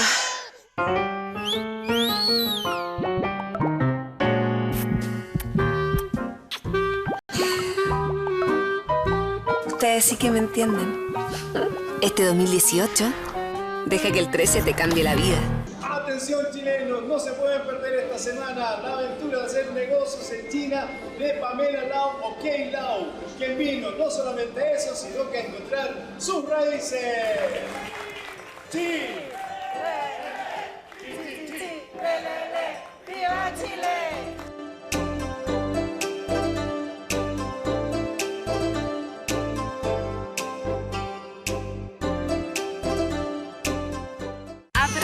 Abra la pina un poquito. Sí, bien. Hoy, en Soltera otra vez. Está rico. ¿Viste que? Está asquerosa, La Cristi tiene un problema con la comida de Pablito. Este chico te va a preparar un guiso que va a quedar loco, compadre. Eso. Excelente. O a lo mejor es solo un típico problema de Cristina. Caprichos de los lactantes, pues, Cristi. ¿Cierto, compadre? Estupendo. Soltera otra vez, de domingo a miércoles, después de Tele 13, por el 13. Esta semana en Plan B quisimos regalonear a todas las mamás. Por eso acompañamos a Virginia de María a preparar unos increíbles jabones que a más de alguno le abrirá el apetito. Y no parece jabón, pues imposible. Aprendimos la técnica del clutch para crear unas maravillosas carteras de mano y por supuesto que preparamos las más exquisitas recetas para sorprender a las reinas de la casa en su día. Esto y más en un nuevo capítulo de Plan B.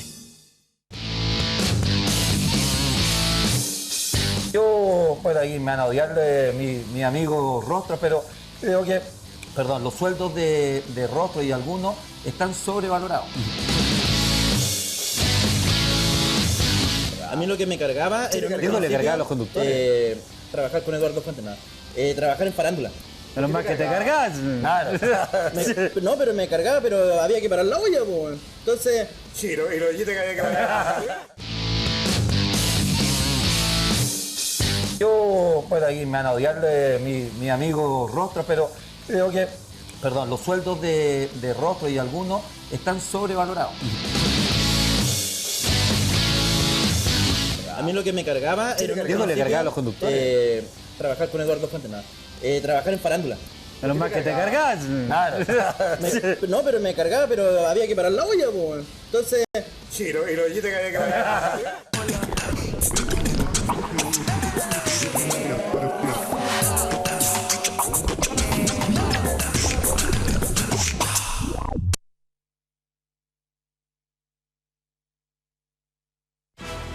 Estamos de vuelta aquí en Mesa Central. tal? ¿Te has dado cuenta que las mejores cosas son esas que no estaban planeadas y nos pillan por sorpresa?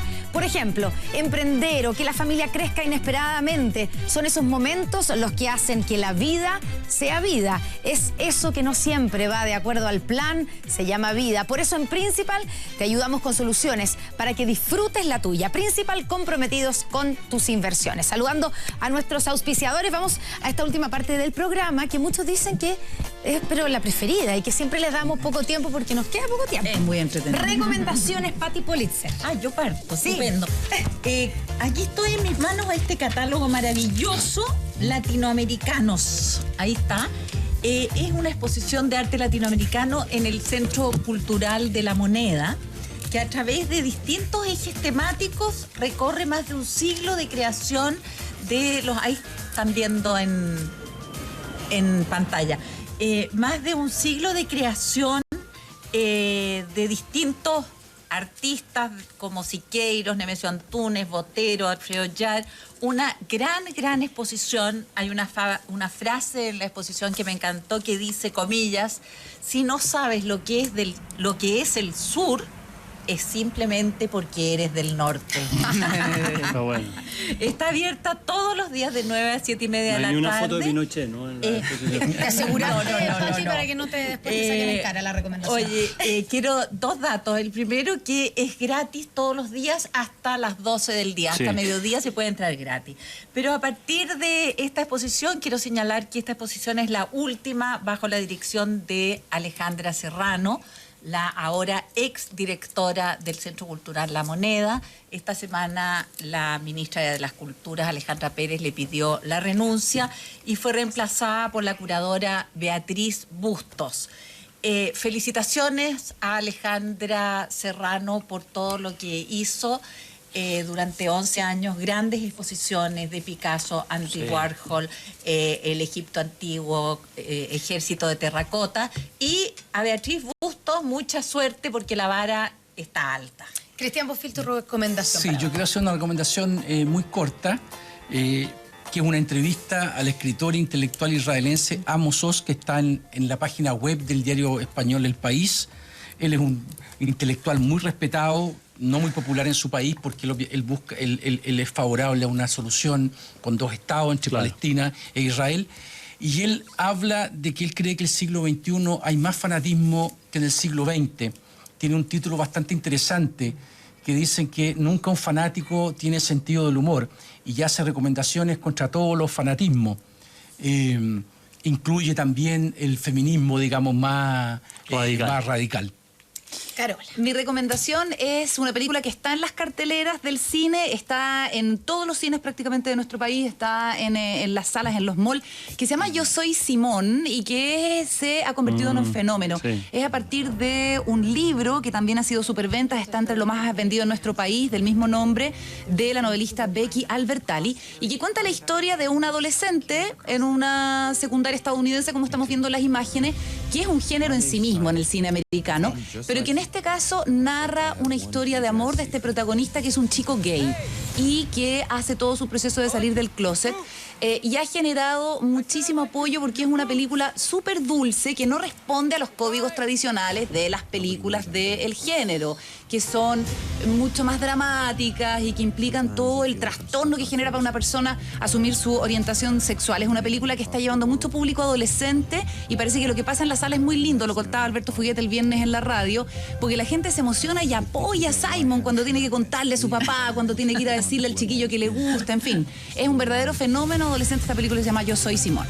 Francisco, tu recomendación. Sí, yo voy a hacer una recomendación un poco endogámica, pero la verdad que la Radio Tele 13 ha ido generando una serie de podcasts nativos, es decir, podcasts que son propios y que no se transmiten al aire. Y creo que realmente hay un material súper bueno. A propósito de la entrevista en réplica de Daniel Mansuy al filósofo Alejandro Vigo, al chileno que vive en España, creo que ahí hay un espacio súper interesante, el que hace Cristian también de Hay algo allá afuera. Creo que que han surgido en entrevistas muy buenas. En fin, yo quiero recomendar porque realmente creo que hay un material súper valioso que se puede acceder a él fácilmente, además a través del teléfono, y es una pequeña joya que tenemos. Tenemos réplica, los imprescindibles con Pablo Aranzáez, los traje anotados aquí para que no se me olvide. Excelente. El kiosco con la Maca Legonés y con la Coneja Bulne, Sin Popcorn con Cristian Ramírez, el de Cristian, y después de mañana con el Quique Mujica. Además, esa es súper interesante. También he escuchado varios de los podcasts porque pensando en el Chile del futuro y creo que ahí hay un súper buen material. Lo recomiendo. Tele 13 Radio Podcast es el lugar para ver. Yo no tengo considerado hacer una recomendación, pero voy a hacer una cortita para los hombres. Para Cristian Bofill, para Francisco, para todos los hombres, el libro Mujeres y Poder de Mary Beard muestra cómo históricamente los hombres nos han hecho callar a las mujeres. Mira, es cortito, así que es fácil. Se lo recomiendo. No es mi caso. A mí me han hecho callar mucho. A mí me han hecho callar mucho. No es mi caso. No es mi caso. Una pausa. Hacemos la última pausa aquí en Mesa Central.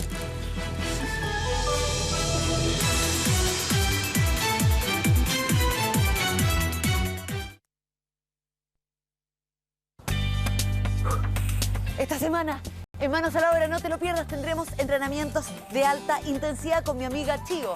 2 recetas muy ricas, queso vegano y kits de cebollas con pollo. Solo aquí, en el 13C.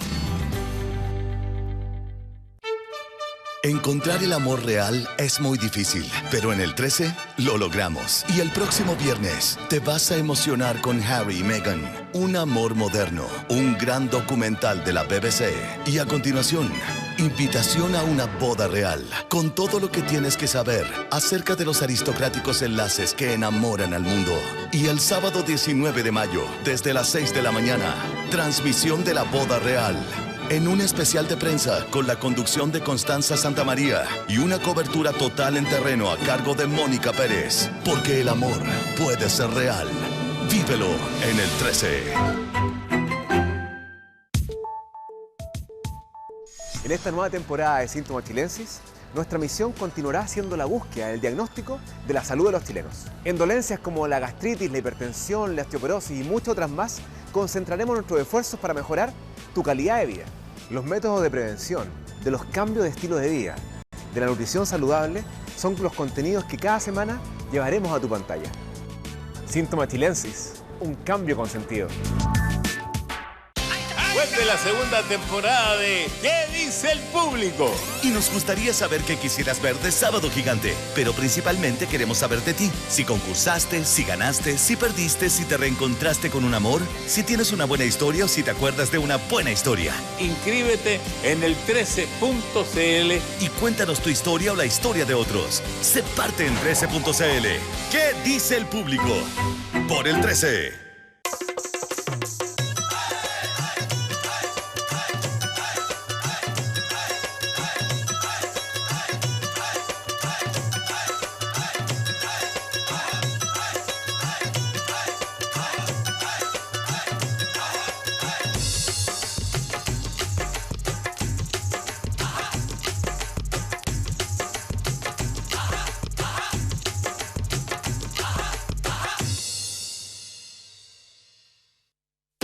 Porque no todo es show y luces en el estelar más trascendente de la televisión chilena.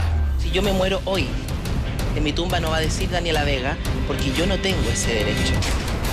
A mí me tiene impactada, asombrada de verdad, tu nivel de machismo.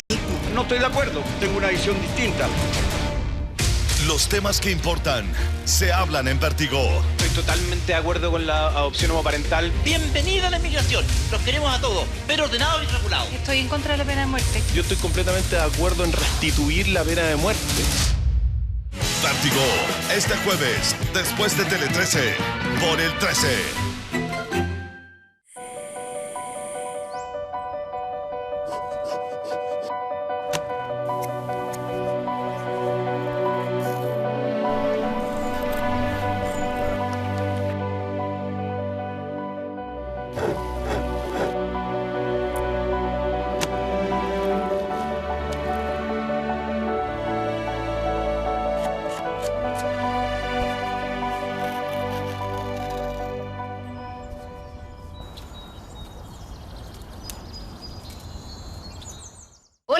ustedes? Bienvenidos a Tele 13.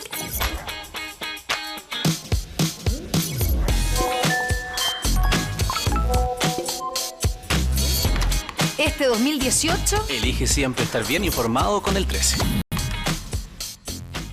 Atención chilenos, no se pueden perder esta semana la aventura de hacer negocios en China de Pamela Lau o Kay Lau, quien vino no solamente a eso, sino que a encontrar sus raíces.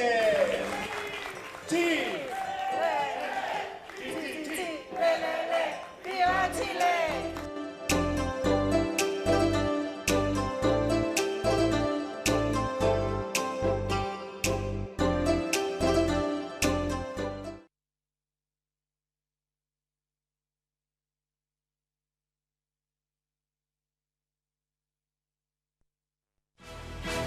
No sé.